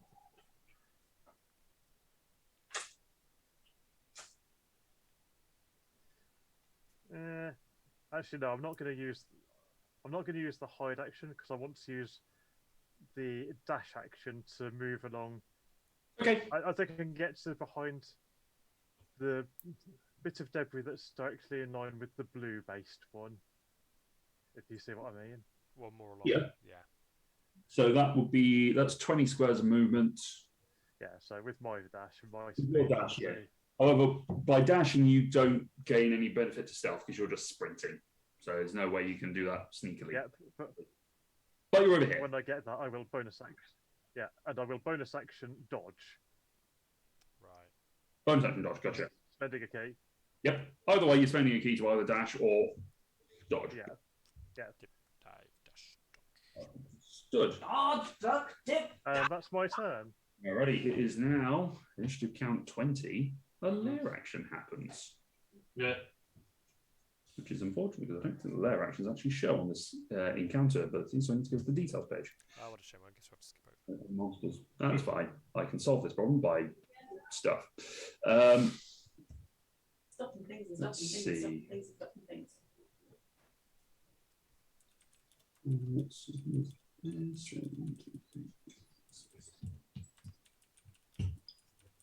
Just out of range of that one. Okay, nothing happens because you are all out of range of the thing. Yeah. Hooray! Yay for you guys. All right, that brings us to the Dow. The Dow is going to shout out something in Primordial that I understand. Lyra and Foundling both understand. Foundling, you're the only one that's close enough to actually hear it because you are within certain distance. It says, take it. He basically shouts out, take care of them. I've got the ship. Oh boy. And it's going to dash and start flying off that way. And that is its turn. So, Asher. Valid. Just consulting the person who consulting Connor as to what the current setup is. It's terrible. I.e., what form Shatterfang is in and whether she's got the shield or not. She Okay. has not. Okay, giant sword. In which case,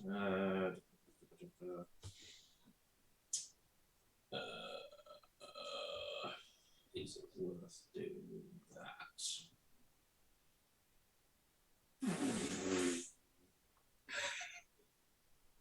It's one of the character. Who did? I know, right? Where is Asher? There. I mean, they're kind of aware of us, so Kind of. okay. I don't think something gave you away. Like, I don't know, the sun.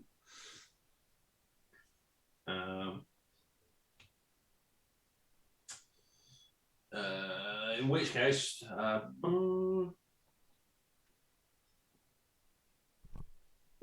fuck it. Pegasus, Okay. because Will.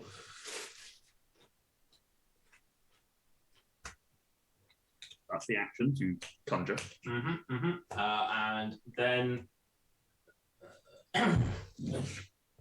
90 feet. It does consume 15 feet of movement to get onto the Pegasus. Okay, so 75 feet. Yeah. Fine. Is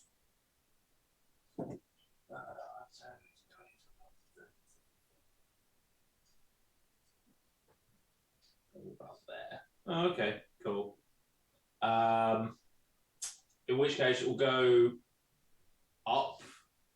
Okay. About 20 feet on an angle, effectively. So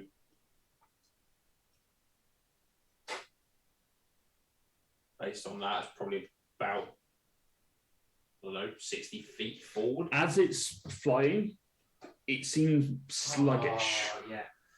So as it takes off and starts galloping, Fucking. it drags along the ground. So it's effectively difficult terrain whilst flying. So it can only get to about there. That's fine. And as it's going, make a strength saving throw for it as it comes to the end of its movement. But yes. Regular horsey. 10. It doesn't get off the ground, effectively. Yeah, I forgot about And now the Pegasus is in the middle of the field. that. Yay! That's all right, just extra cannon fodder. End of turn. All right. Can't do anything else. It's now the Boulder's turn. Kalatar, you're up. Hey, what? Right, okay. In which case, step. I'm still kind of round the side of the boulder, aren't I? Cool. I will step sideways. Which way? Left. Towards you. Towards me. Yep. Double it. Yep. And I'll shoot 300 blasts of the Evermoving Boulder. Okay, make your attack roll. Because he's there. The big square. The big boy. I don't have a mini big enough. 15? Misses. 19. Misses. 30. Hits. I had to think for a second there. Boy, for 30 hits. Yeah. 6. So as the two Eldritch Blasts fire out as you're trying to avoid hitting the Pegasus that has landed in front of you rather ungainly, the Eldritch Energy fires out. It hits. Does not seem to bother it at the moment. Or as it impacts, make a perception check. Right.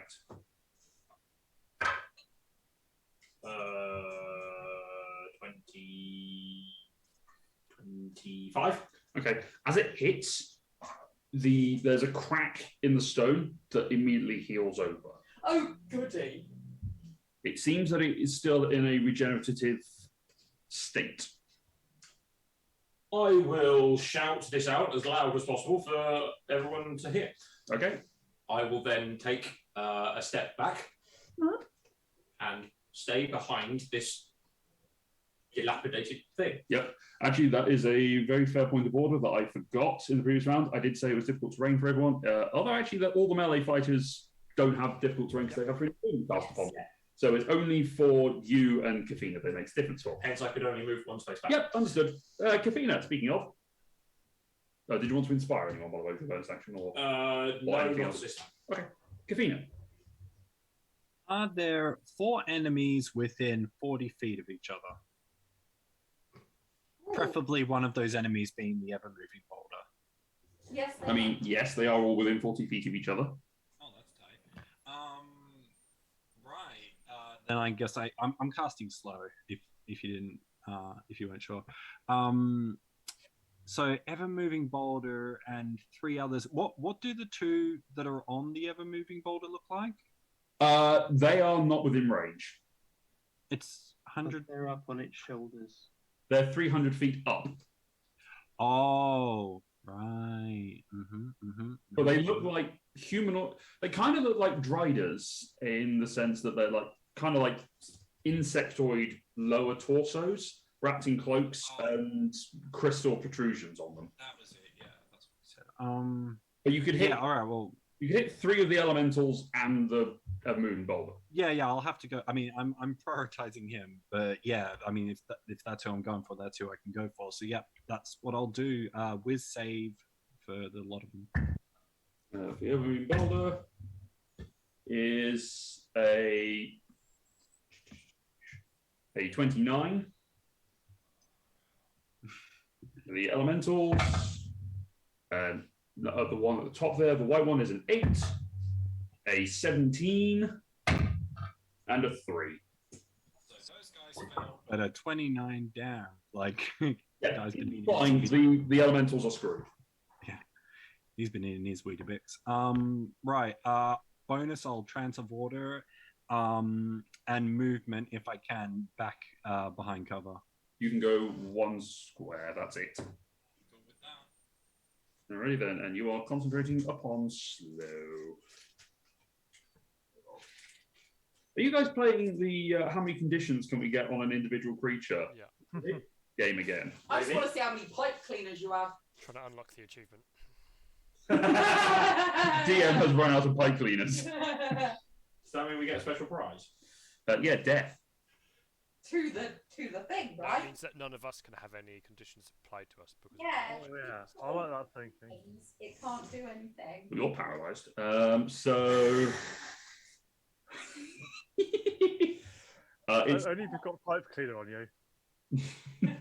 I always have pipe cleaner. I'm free. All right, that will end. Kafina's turn is now these guys at the top. They are going to meld in with the.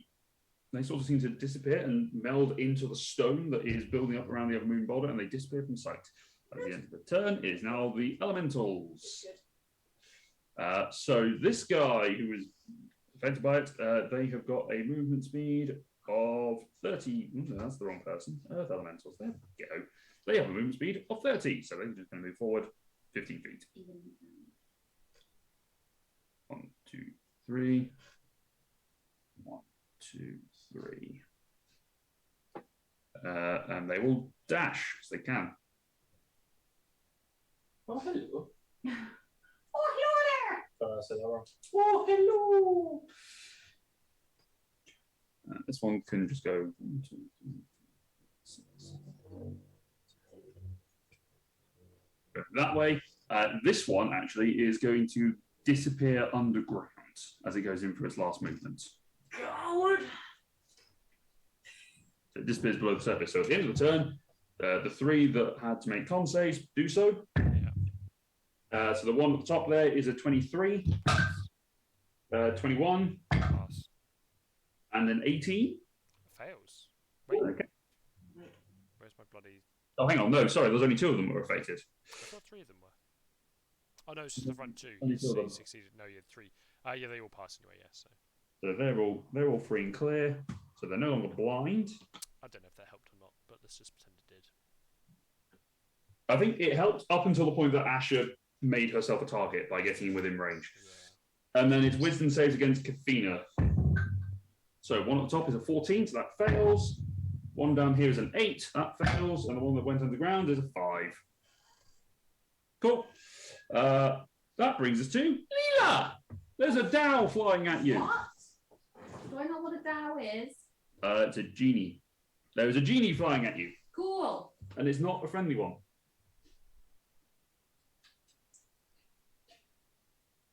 It is also not delicious. How quickly is it flying at? About 60 feet. Is it near It's me? dashing. No. You're 800 feet away. You've got like 10 rounds before it gets near you. Oh, sweet. Some teleports. What? Oh, Blimp takes the dodge action. I perpetually have the dodge action around Laura. She keeps kicking me. can I aim the cannon again and fire the cannon again? At whom? The thing coming at me. Sure, make an attack roll. With advantage. No, because it's beyond 200 feet. So straight roll. It's a straight roll. Yeah. That's what she meant by advantage. Oh, No. 9. 9 misses, unfortunately. 9. And you're starting to feel the gravity taking hold of the ship again, pulling it down towards the sea. Okay, I trained. Do I have to make a roll for? No, you can just use its movement effectively to keep it level flight. No, don't I have to take a roll because I'm doing things with it? You've already succeeded on that saving throw. I think you did that a while ago. Oh, is it just the one? Yeah. I don't have to do it every time. No. Smashing. Smashing.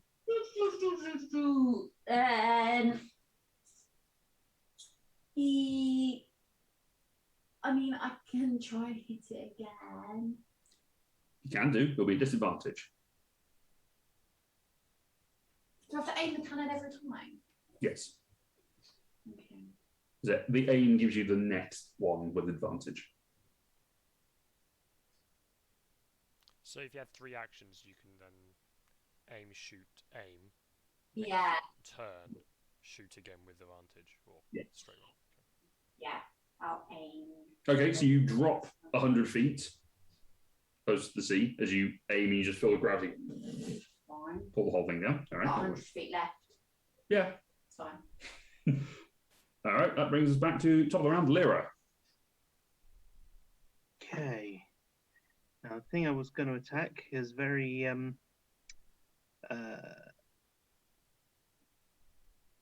inconsiderately delved underground. It's like a Pokemon. You dig. It used to dig. It was annoyingly effective. Okay. I will bonus action activate planar weapon. Okay. Then I will use my movement to go. I think even if I use my movement and action dash, I can't get into combat with the yellow one. Well, 12 will get you there, so 60 feet will get you just there. Yeah, I'll go there.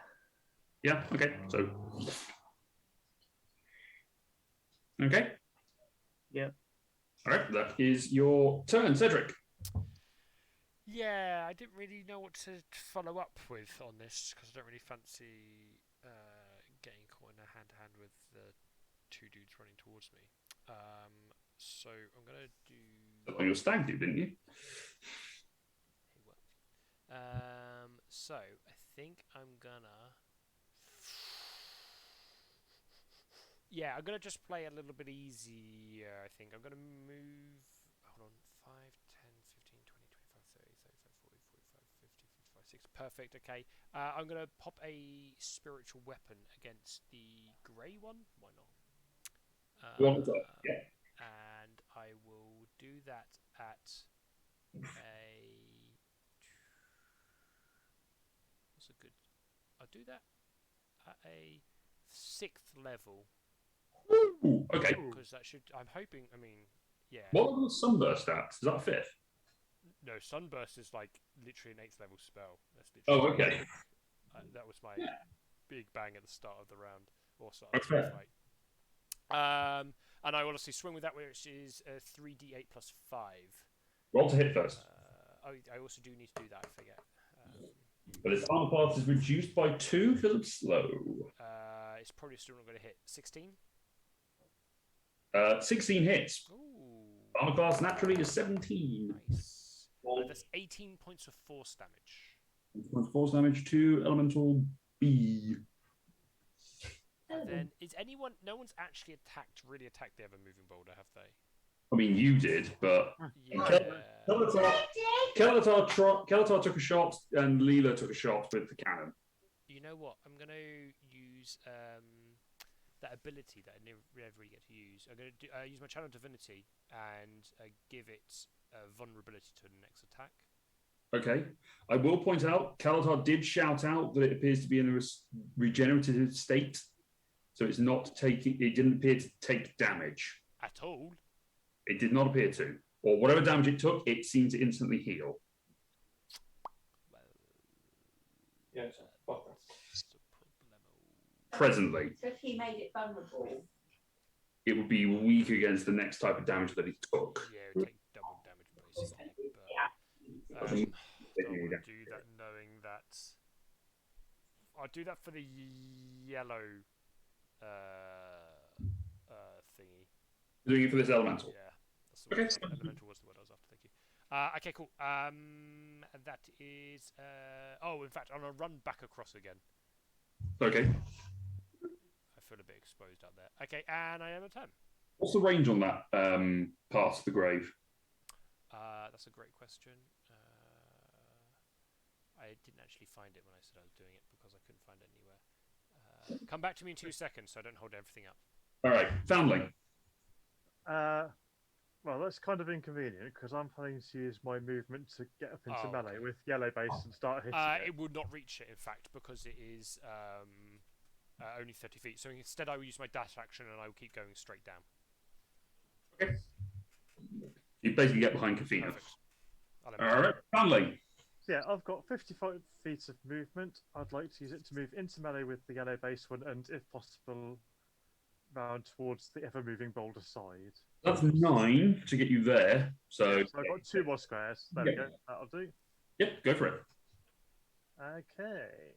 Let's start things off with a Staff of Striking. Mm-hmm. 23 to hit. Oh, hit. That does 10 bludgeoning. Okay. That's from non-magical attacks, so at least 10 points of damage. Yeah. Taunt for 1. Crits. Yeah, that'll do it. For 14 damage. Nice. So if you come in with the staff first, we didn't specify it, but I'm assuming you've taken out your arms. Yes, I said this when I was rolling initiative and stealth that it was a disadvantage for the arms. Ah, did you? Okay, I did not hear that. That's fine. Oh, okay. Yeah, I've been rolling at disadvantage for them because I had my arms out. Gotcha. Understood. Okay. That's- 2. That's probably going to miss on a 15. 15 just hits. Oh, nice. It is under the effect of slow. For another 14.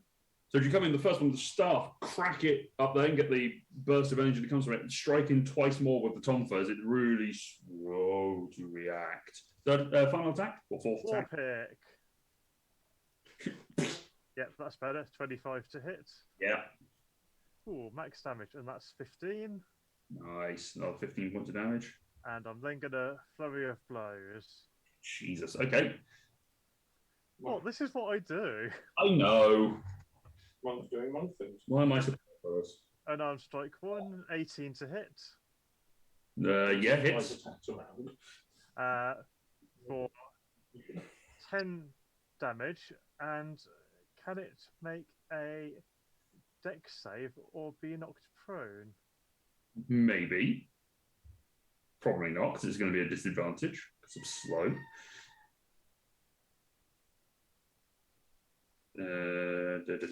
Dexterity is terrible. Slow does disadvantage, I assume. Nope, -2. Nope, that's a 7. So next unarmed strike will be at advantage. Yep.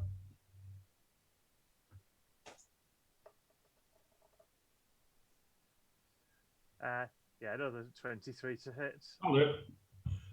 And 9 bludgeoning, and what the hell? Make a strength save or I'm going to kick it 10 feet away from me. Strength save, 24. Okay, that works. I just kick it hard and it doesn't go anywhere. Yeah, that's fine. Yeah. So as you come with a war pick, you get the anchor into it. You then take one of the arm strikes and kick it at the base of the knee to knock it down to the ground. And if you then come to try and just get the full push, you realise that pushing a rock with your foot not always going to work depending on the size of the rock, but you seem to have done a significant amount of damage to that Earth Elemental. Nice. That's my turn done. That is Foundling doing all of the Foundling things. No, it's not. I didn't roll a natural 1. Oh, yeah. Good point. All right, it is now the lair action. Uh-oh. Yep. Uh-oh. You and Lyra are actually now within range. And it's Asher.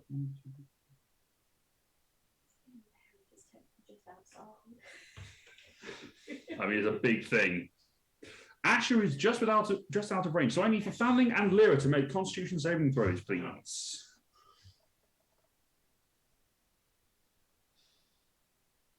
I'm guessing a 12 is a fail. That is a fail. Diamond Soul. Okay. Because that always works. Yeah. I mean, it's better. It's a 21. That is a success, actually. Oh, wow. I though have to stick with the 12. Okay. As the dust and sand and grit and pebbles suddenly erupts around it, all sorts of strange detritus gets into your eyes. You are blinded until the end of your next turn. Good grief. If only I was a higher level ranger and that sort of thing didn't matter. I know, right? Actually, I'll take that one off because I've been a little bit confusing. I'll use grey because that's what I've been using for this for blindness. I didn't use grey, I used brown, but never mind. There we go. Alrighty then. So that is the end of the lair action. The Dow is going to cast invisibility on itself and keep flying towards. Well, actually, you don't know where it's going, but it's now invisible. We can some odds. Take a guess. Asher. Yeah, now you twice, so pay attention. Yeah. I thought there was something else. What's the... Oh, okay, cool. That's fine.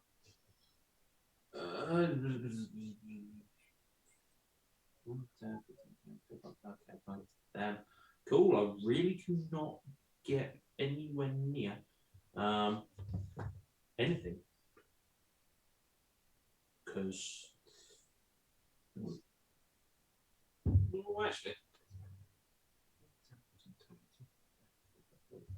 no. Oh, actually, I can fly to the 2 elementals at the top of the map. Yeah. Because, well, you can walk there. Maybe not with Ash's move. Remember, it's well. How are you getting there? Are you getting there by horse? I'm going to.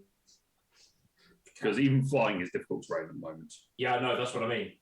Even with difficult terrain, I can technically fly there because it's got 40 in me. So he's got 45 movements. Yes. Okay, so 1, 2, 3, 4, 6, 7, 8, 9. Imagine 9 there. So he's in melee with this one, not quite that one. That's fine. I would like to cast Whack on the. Certainly try. I will cast it twice. Okay. I'm 17. Just hits. Ooh, so nearly a crit. And yet. Okay, so therefore then the 22. 20 points of damage? No, that's 22 to hit. Oh, sorry. The second attack. Yeah, that hits. So 46. I think 17. 37. Damn. Okay. From 2 hits. Yes. Yep. So the Asher comes, the staggering horse going just about moving its limbs and using its wings to propel itself further forward. Asher gets past and slams into this thing twice. I might dispel the Pegasus kind of at will. It's the Country Greatest Steed, so or find Greatest Steed, I think spell it.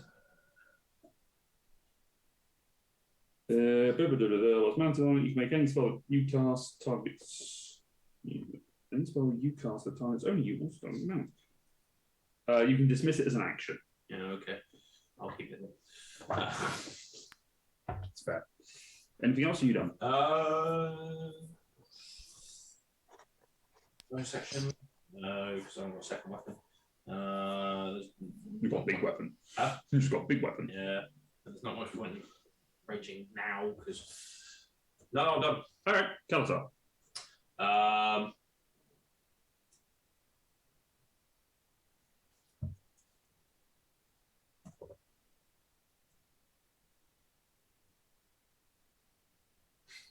Can't really get to a position where I can see. What are you trying to do? I'm trying to see the two that Asher is now currently next to, the spiritual weapon. Yeah. Well, I mean, you can get around this side. You can get here, Yeah. and you'd be able to see it, but then you're exposed. Then I'm very exposed, and I don't want to do that. It's a risk you're going to have to take. You can either do nothing, or you can be exposed. And we know Kalatar does like to expose himself. He does indeed. What he's going to do is he's going to take one step to his left, so down, Mm-hmm. and he's going to try and hit. But your hands on your hips. He's going to try and hit the elemental that is currently prone. Okay, with Eldritch Blast. Yes. Okay, make 3 attacks disadvantage. So, 15. Hits just because it's under slow. Let's do the time warp again. Sorry, I just needed to finish it. That's fine.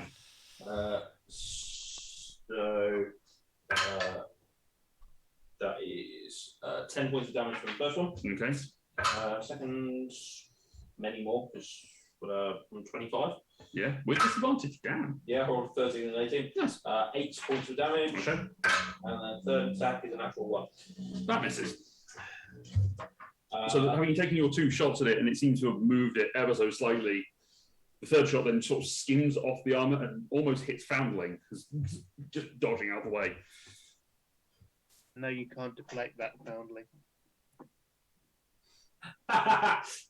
And then I will take a step to the right. And You're not going to slide to the right? No, I will step. And I will end my turn. All right, that is you done. Kafina.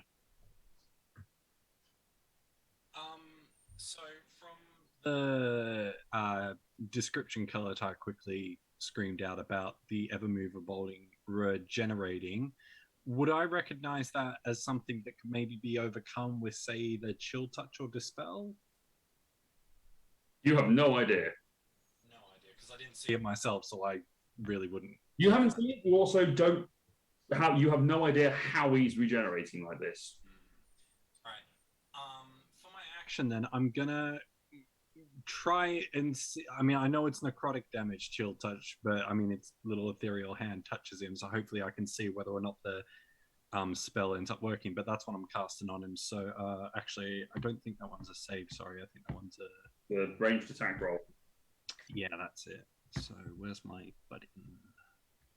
Can I? Why can't I just press? Oh, I just have to find another spell I can do it on because it's not one of my usual spells. It's just make a ranged spell attack roll. I think you've got a modifier, a button on there, which is just a ranged spell attack. Ooh, crit 33. Okay. Roll damage. Yeah. So current spell level, I believe, is 4. Dang it! I had it open a second ago. 3d8. 3D. All right, we're one level away from. Yeah. Yep. 1, 2, 3. Roll it. That is 16 necrotic damage. Okay, the hand comes out and grabs onto what you would assume is somewhere near its Achilles tendon. Does not appear to bother him in the slightest. It's not good. Well, I see that's 3 what do you call it? Elementals clumped up there near the top of the map, isn't it? No, that's 2 and a Pegasus. Oh, With Ashron. okay. Oh, right. Yeah, that's the Pegasus. Sorry. Okay. Well, I think I could still do it anyway. I got to. I'm going to cast Vitriolic Sphere, quickened. Okay. And I'll focus at 1, so that'll make it a 20 wide sphere. I should be able to hit both of them without hitting my allies. And you can just position it the other side of the. What's the range on it? 150. Oh, okay. Yeah, you can just position. You don't even need to focus it. You just do it the other side of them, and it would catch them. I think that's right. Sorry, I just scrolled away from it a second ago to look back at the other spell. I should really open more tabs instead of scrolling up and down on it. Yeah, 150 on it. So yeah, cool. So they have to make a dex save.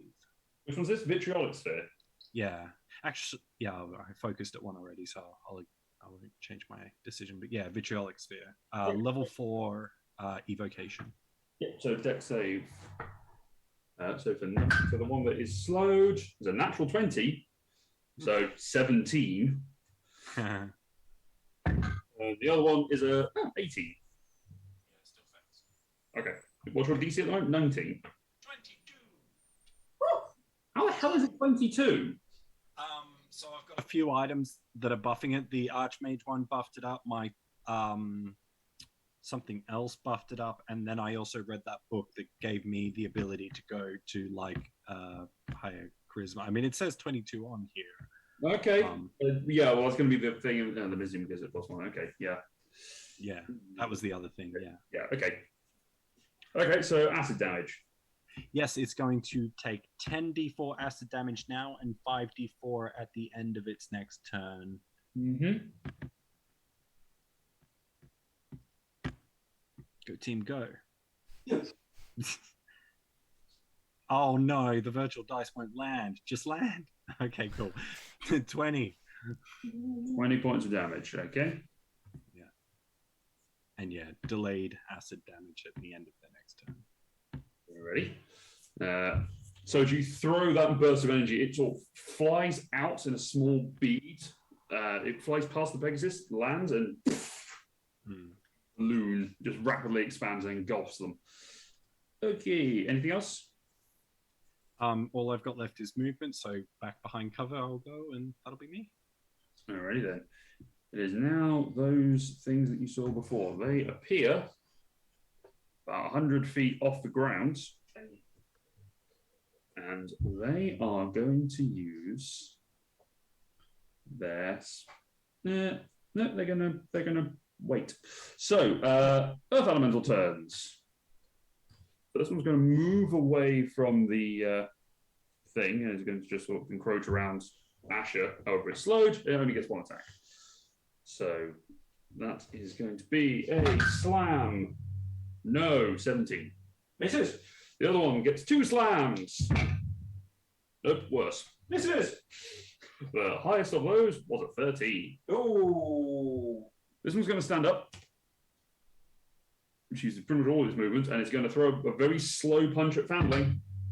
Nope. 14. Misses. The other one is going to slowly rise out of the ground and swing at Lyra with advantage. With advantage because Lyra is blinded, but disadvantage because of the protection from evil and good. I'm also not surprised by anything hidden. I don't know if that counts. No, it's not surprising. It's just the fact that you're blind. Right. So it's a straight roll. Okay. Well, she can't see it. So, however, that's irrelevant because I rolled a 12. This is why you don't use CR 5 creatures in this sort of fight. So, Jared, roll those 5d4 for the two which are.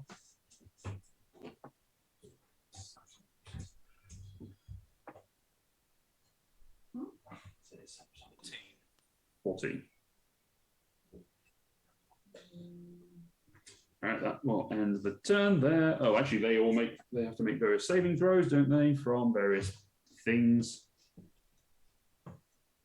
So that guy is still got Hunter's Mark on him, but he's now blind. So first one, slow, wisdom save. Nope, that's 2. Second one, 4. Third one, natural 20. But it's a total of 20, so it can't succeed. So there's no point in even rolling.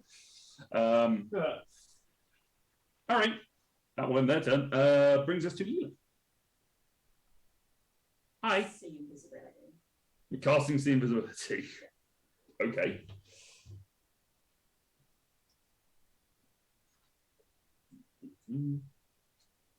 Yeah, cool. You just see invisible creatures if they're visible. Nice. Yeah, you can now see this Dow flying towards you, sort of looking smug. Smashing. Yeah. Bitch. I can't do anything with accessible actions. So Correct. that's all I'm doing, mate. Ready then, back to the top of the round. Lyra. Okay. You're blind until the end of your turn. Yeah.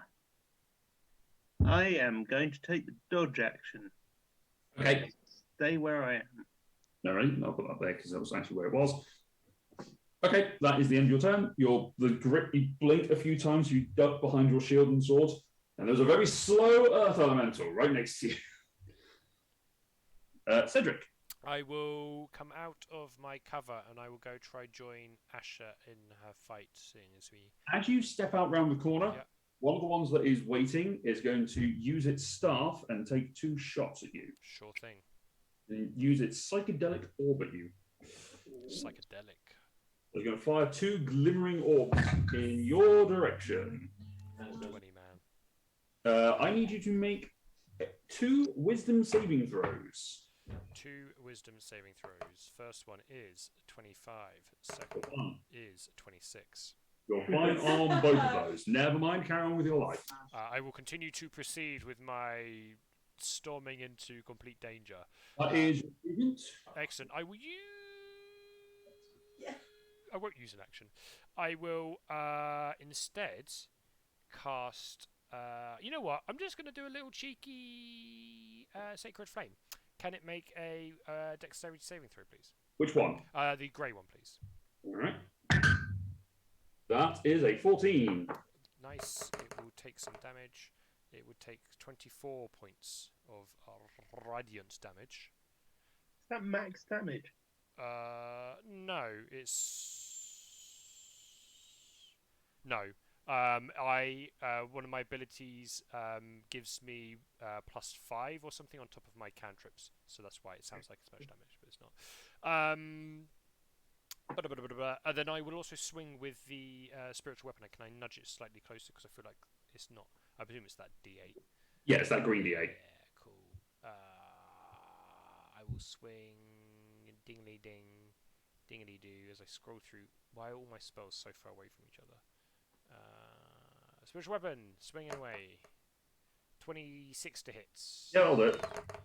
And 21 points of force damage. Ooh, that boy is looking rough. I will end my turn. Alrighty then, brings us to Foundling. Okay, well, got this yellow thing that I've been beating on, so let's carry on beating on it. Staff of Striking. Interesting thing to penis. I'm guessing a 32 hits. Yeah, that'll hit. Why is it yellow, Ross? Why is it yellow? Ask Foundling. 9 damage. Yep, 9 points of damage. Taunt for 1. Yeah, 30 to hit. Yeah, somewhat. And 12 points of damage. Mm-hmm. Taunt for 2. Yes. 31 to hit again. Yep. And 11 points of damage. 1. War pick. Nope, that's a 22 to hit. Oh, it. For 11 points. Okay. I mean, that is sort of ones. If it's still up, I will. No, it is dead. Okay then. That time, the warpick slams into it, and it just creates a crackle of dust and debris as it falls, lifeless, stony. Okay.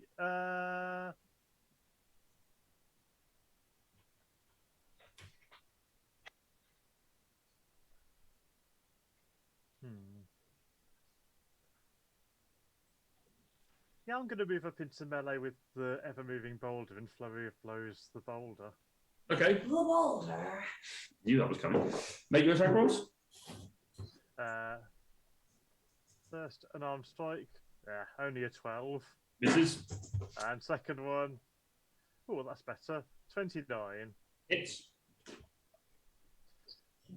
So, 12 bludgeoning. And can it make a dex save or be knocked prone? Natural 20. Okay, that's nice. But he is currently sat anyway.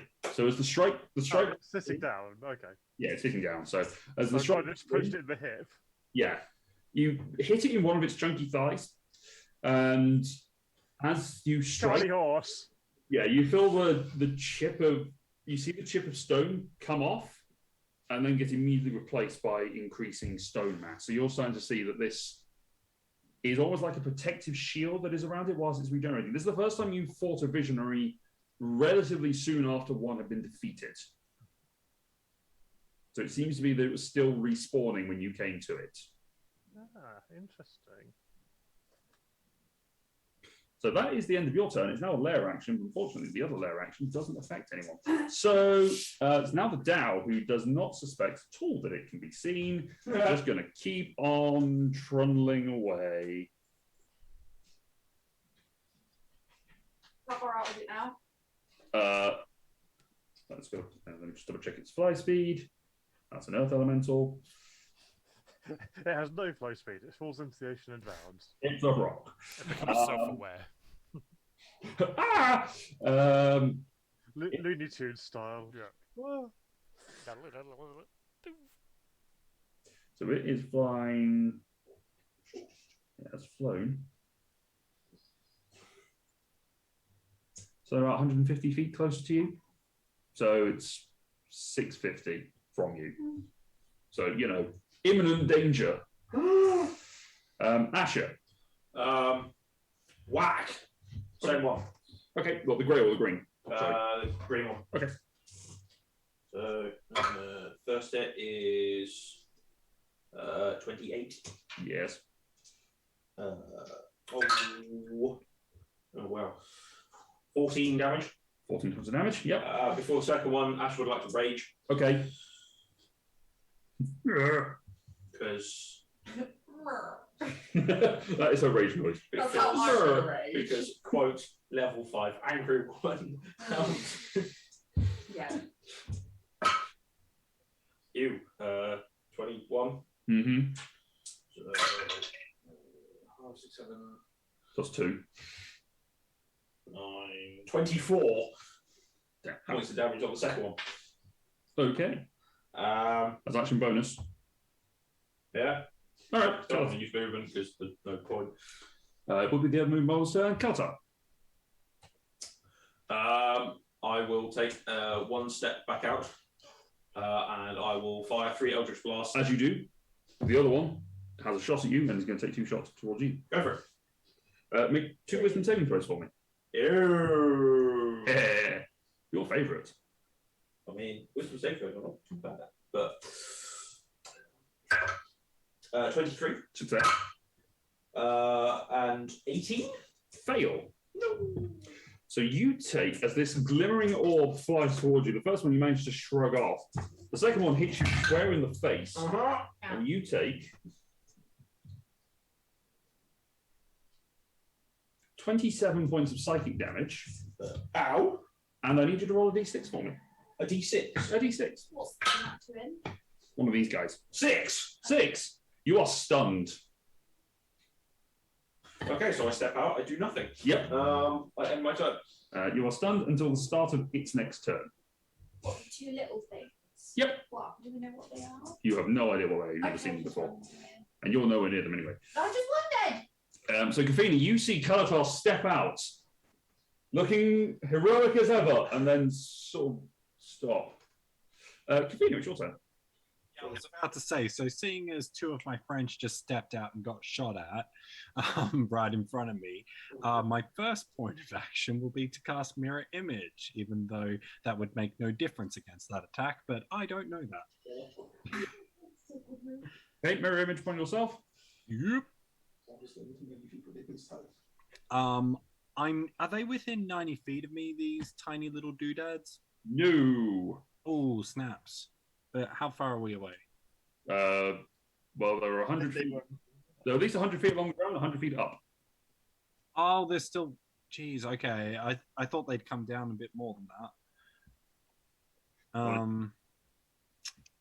What's with being so far away, guys? That's such a terrible strategy. I know, right? Yeah. Who would have members of the party really far away, just taking shots at you?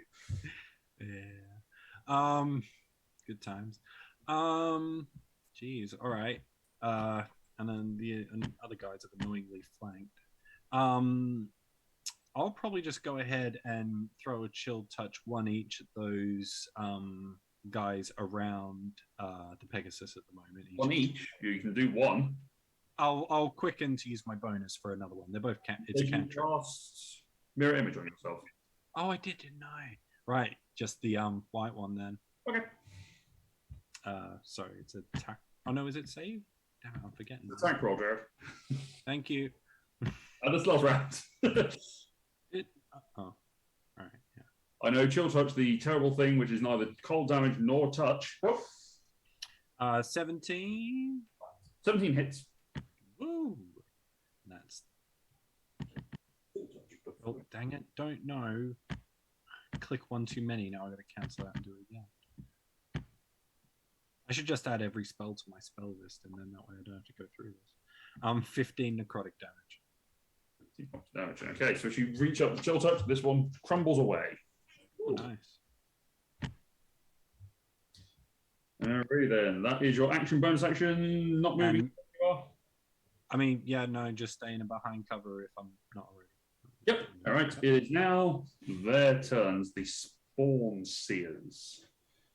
So, Kalatar, you are no longer stunned. However, is he going to take another shot at you? So, wisdom saving throw for me. Just 1. Yeah, for now. 24 total. Success. It's going to fire another one at you because it can. This is where the bad one comes. 19. It just succeeds. Ooh. Number 2 will take one of those shots at Asher. Yeah, This that is was probably going to go well, but you know. Wisdom saving throw. Yeah. Remember to take 5 off there because she doesn't have her paladin bonus. Yes. So it's only 72. No, it's not quite that many. It's only 24. Oh, fine. And then 1 against Fanling, because why not? So, wisdom save? Yep. Because, you know, this party, no one's wise. 19? Success. They are then going to disappear into the physicality again. Go off the map for the moment. That is the end of their turns. Earth Elementals. The 2 that are left. That one is going to throw 2 punches at Asher. go for it. Ooh. 26 Hits. for both of them. Ew. Oh. Yeah. I got off raging. Yeah, so half damage. So that is 12 reduced to 6 on the first. Right. And then 18 reduced to 9 on the second. So 15 total. Yeah. CR5. CR5. The other one is going to throw a punch at you, Lyra. You are no longer blind. I'll take that off. It has double disadvantage. Yeah, roll a 2. Can it do any worse? No. So carry on with your life. There's no point in it trying to make the save against slow because it can't. But it is going to sink back into the earth. Can I make an attack of opportunity as it does? You can do it at disadvantage. Why at disadvantage? Because you're swiping at something that is slowly getting smaller and shrinking into the earth. Getting smaller. Interesting. Oh, because it's the area of attack is disappearing because it's just disappearing into the ground. Okay, disadvantage then. Go away.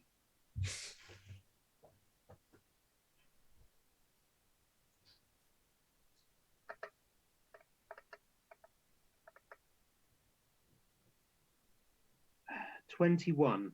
Yeah, that hits. For this plus 4, so 16 force damage, maybe. No, slashing damage. Yeah. There's only force damage on the first attack of your turn, isn't it? Yeah. 16 points of damage anyway, but it still sinks beneath the earth. And I'm going to leave the bands there because you know roughly where it is. That brings us to Hila. Oh, there should have been an extra d6 because it is still Hunter's marked, but never mind. No, I thought that's where it was because I saw 12 flash up on my screen, but It's +4 because of favoured enemy. gotcha. Well, you can add D6 if you want. No, can't be bothered. All right, Leela. I move forward. Is moving an action? Moving is one of the actions. It has a movement speed on there for combat. So I can move as one of them. Yes. Okay. Will I have to reposition again? What do you mean? I've already aimed, so the camera's been in aim since 2 turns ago. You've been focusing on it, so you're basically tracking it as you're going. Yeah. So.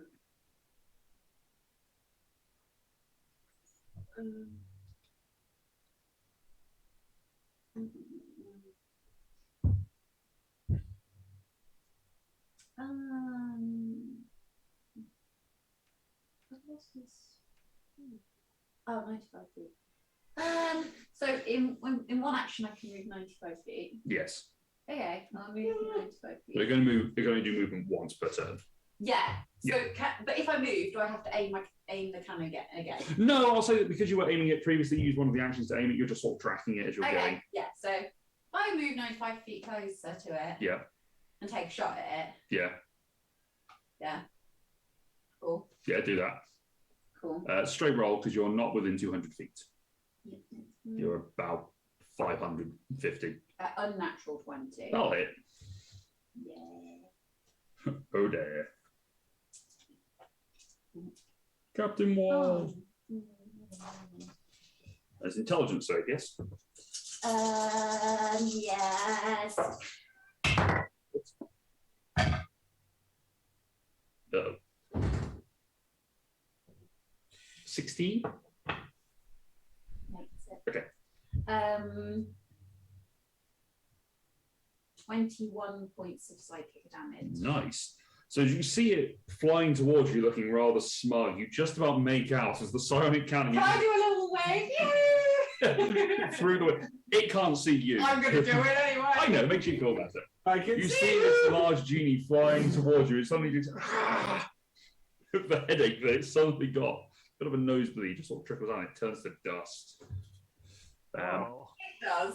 No, the nosebleed. Oh. No, Oh. this is its captain. He doesn't have 21 hit points. Would have been cool though. That would have been great. How to one-shot a fucking chin. Just Yeah. done. And then can I I will aim the cannon again. Okay. please.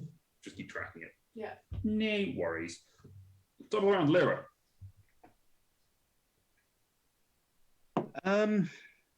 This bloody thing keeps running away from me. Mm. Well, bugger it. I will follow Foundling's example and go towards the Evermoving Boulder. Yep. And I will make 2 attacks. Okay. Go on, Paolo, go on. So that's a 27 to hit. Hits. And this is with the extra force damage. I will say, as you take the strike, the chunk of energy blasts off a good size of stone that is seeming around it, and then it reforms. It seems to be he's still regenerating. I'm wondering if there's something we can do to knock it out of that. It's the second wave. Excuse me. I mean, I will try taking the second attack against it. And that is a 19. 31. 19 dice. 31 hits, yeah, 19 on dice. Not a crit because he hasn't got Hunter's Marker. No, not a crit. So natural 20. You know this, Matthew. Don't make me yeet the DMG at you. But I assume still no damage. Yeah, no damage again. The second time cuts in, you strike upwards. Does not appear to be affecting. But he doesn't seem to be acting at all either. No. Right. Okay. Maybe he's a problem. I mean, maybe it's like a computer game where after you die and get a new life, you're invincible for a little while. Hmm. Yeah, he's not attacking either. That's the point Dom's making. Yeah. We have to hit it with a very specific amount of damage to unlock it. Cedric, your turn. Hang on, I've got quite a few strikes because I strike up, down, left, right. Unlock it. That's it. You need to do the Konami code, and then You unlock it as a playable character. yeah. And then it gets a really yeah. big head for some reason. Yeah, because that's always helpful. The green Spiritual weapon? elemental will get hit by the spiritual weapon, please. Yes. That was nearly 30. 17 to hit. 17 just hits. Wow. Yeah. That was a that hurt. That's 3 ones on all 3 of my d8s then. Lovely. 8 points of force damage. Mushroom clobbers it in the face. And then I will. Is it still a mushroom? Yeah, it does flicker between. It has been a giant fist with the wolf of ashes, basically like an ashes arm, basically. It has been more recently. But also sacred flame it. Dexterity saving throw, please. Yeah, no 10. Cool. It will also take 24 points of radiant damage. Which is enough. Nice. And you bop it on the face with the mushroom. It doesn't seem to pay enough attention before the fire comes down and burns it away. You literally scorched earth. Well, that's so Really? good then. Anything else you're saying we want? I will move forward, almost in a straight line, but just one slightly towards you. Diagonally now. Yeah, something like that. I feel like you've moved me really, really far, but I'm sure you counted it. That is 8 squares. Okay, cool, good, excellent. Foundling. Yes. Yeah, I'm kind of unsure what to do at this point because beating on this thing doesn't seem to be doing an awful lot.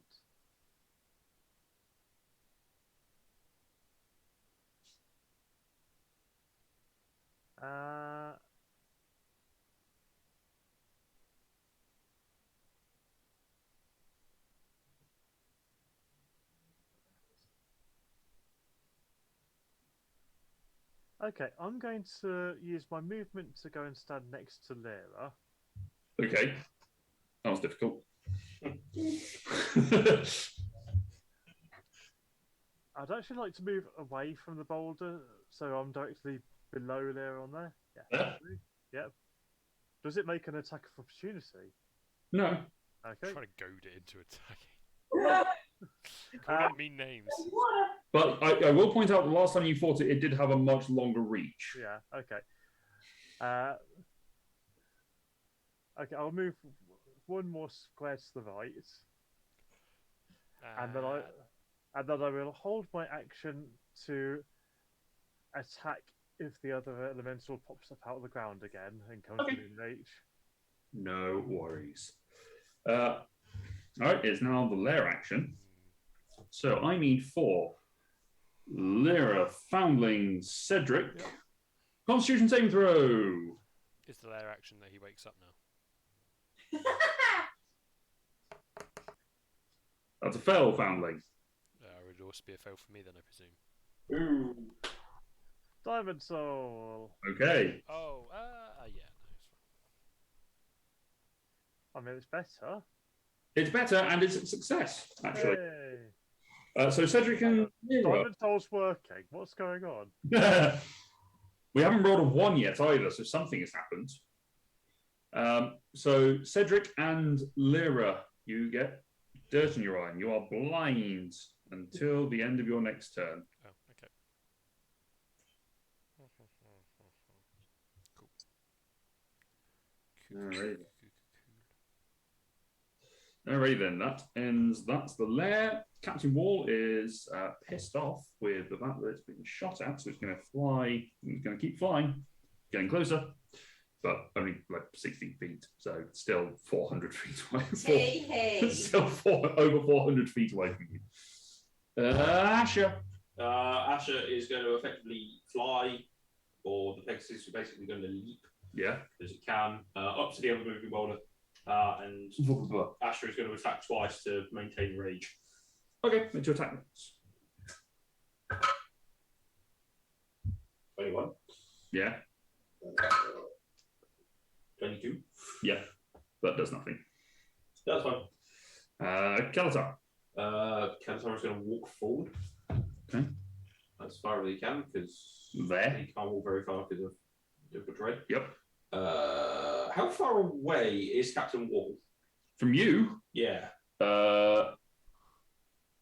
It's about 400 feet. Oh. Okay, fuck that shit. I can't. Also, is invisible, so you can't see it. Fair enough. Therefore, I will hold my action to cast Eldritch Blast. Once one of those little things that stunned the fucker out of me appears. Okay. No worries. What's your past perception? Just an FYI. That is like 19, I think. Yes. Okay. Kafina.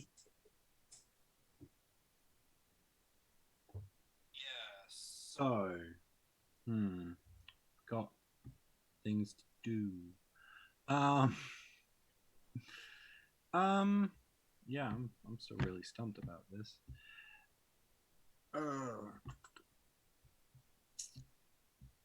Sorry.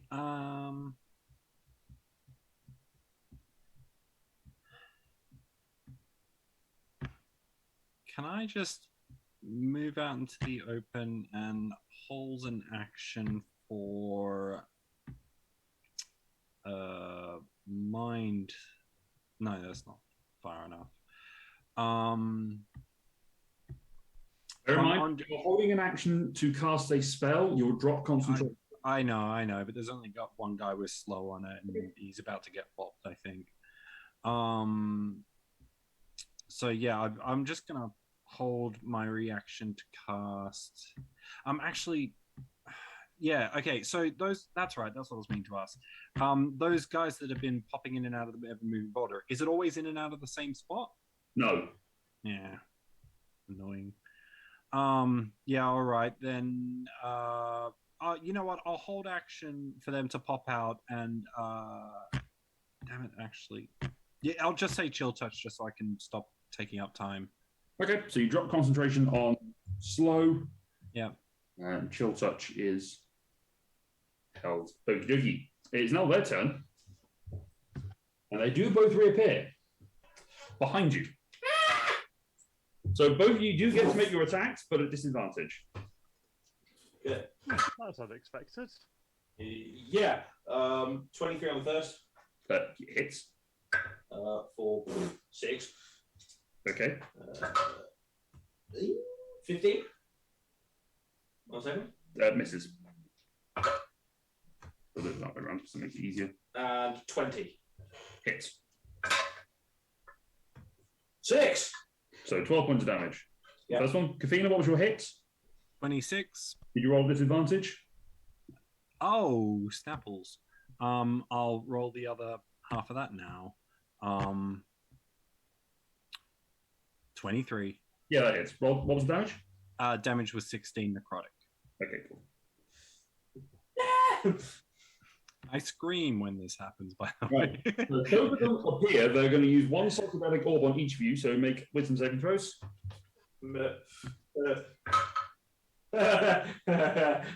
6. All right, I got a 7. You both say, oh boy. Yeah, that's a lot. This is going to suck for you.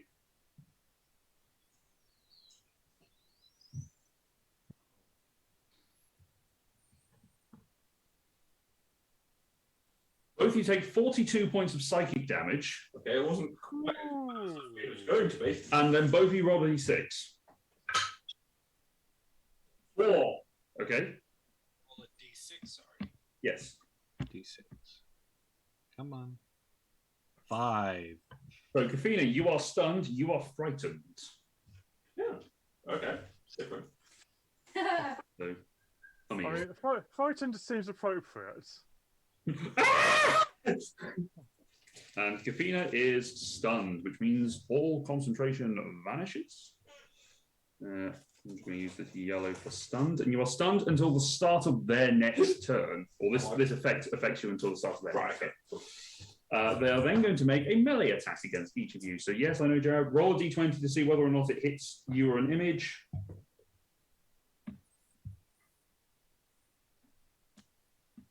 Should just use regular dice. 11, it'll hit a clone, which have an AC of 11.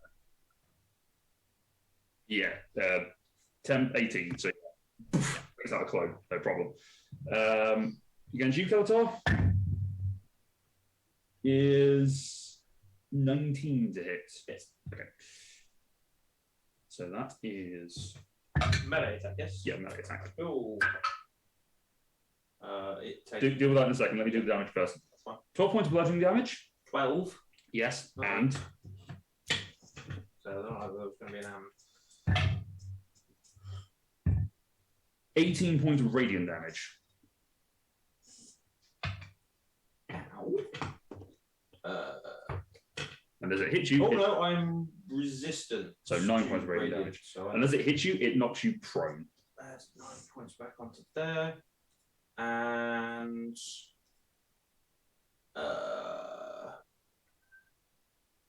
is not defend, isn't it? Yeah, it takes 1 point of radiant damage. Oh no! And I'm prone. Cool. And you are prone. That is the end of their turn, these core spawn seers. That brings us to the last remaining Earth Elemental, who's going to pop up behind Cedric. Hello. Because it would. Hello. And it's going to be 2 slams against the blind Cedric. Yep. For a 21 Hits. and an 18, which probably misses. It does miss. Okay, so 2d8 worth of pointings. I'm guessing I mean, no, I won't. That's fine. I won't shield because I don't know the attacks coming because I'm blind as well. I was going to say. Right. Yeah. 15 points of bludgeoning damage. Okay. And it will then sink below the earth again. Sure. Do I get any kind of opportunity as it disappears, or You can't see it, you don't know it's disappearing. I will flail wildly in its direction? Sure, make an attack roll disadvantage. Because I do allow that. If creatures turn invisible, I do allow an attack. Sure thing. But I will say it does get partial cover because it is sinking into. Well, I'm willing just to give anything a go. So 19, does it hit? 19 just hits because it got partial cover. 7 that? points of damage. Oh, was it disadvantage? Yes. Yes, it was a disadvantage. Yeah. Nice. 7 points of damage. So I rolled a 1 on the damage die. That's fair. Dealer. Thanks. Can I move closer to the gin? Yeah. So you're now 300 feet away from it. I know the fights could be going better, Laura, but now's not the time to turn to drink. That's one of the modifications she made. She made a drinks cabinet in the cockpit. I've got a cup holder. She's got a cup holder. She's got one of those globe that is also a gin bar. Yes. And I've already aimed, so On the previous turn, yeah. I will take another shot at it. Okay, straight roll still. Next round, you will be within 200 feet. Ooh. If it keeps moving. If. 23. That hits.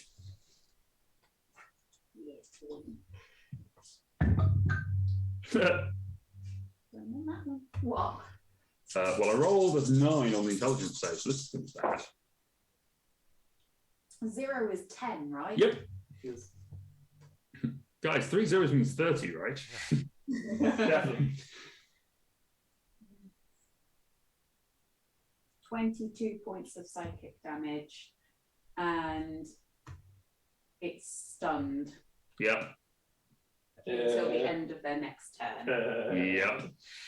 Okay, maybe it's not going to get close to. No, it is not. Fine. All right, that ends the turn. Lyra. And I will aim again. Oh, sorry, yes. Okay, so second aim. So that's a fire and an aim and a movement. So done.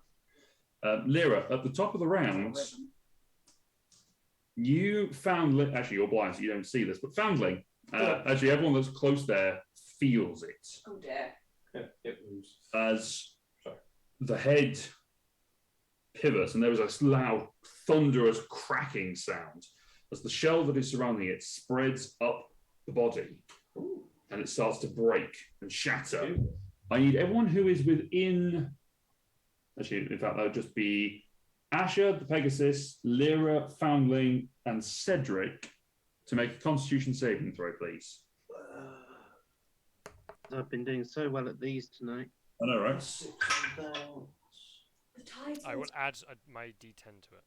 Okay. So 26. Hold on, bear with. Yeah. I'm just saying it so I'll remember it. Nice, that's much better. Someone's happy.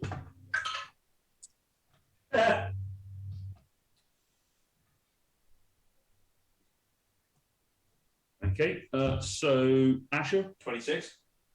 Okay, that's a success. So that's that. Okay. Pegasus? 5! Okay. And Cedric? 25. Success. Foundling? 21. Success. Lyra? 27. Success. So fair enough. All of you take 11 points of thunder damage, apart from the Pegasus, who takes 21 and is knocked prone. LOL! Which also throws Asher prone. We'll show like that. How many concentration checks do I need to do? Just one, because it's a single thing. 19. Deal.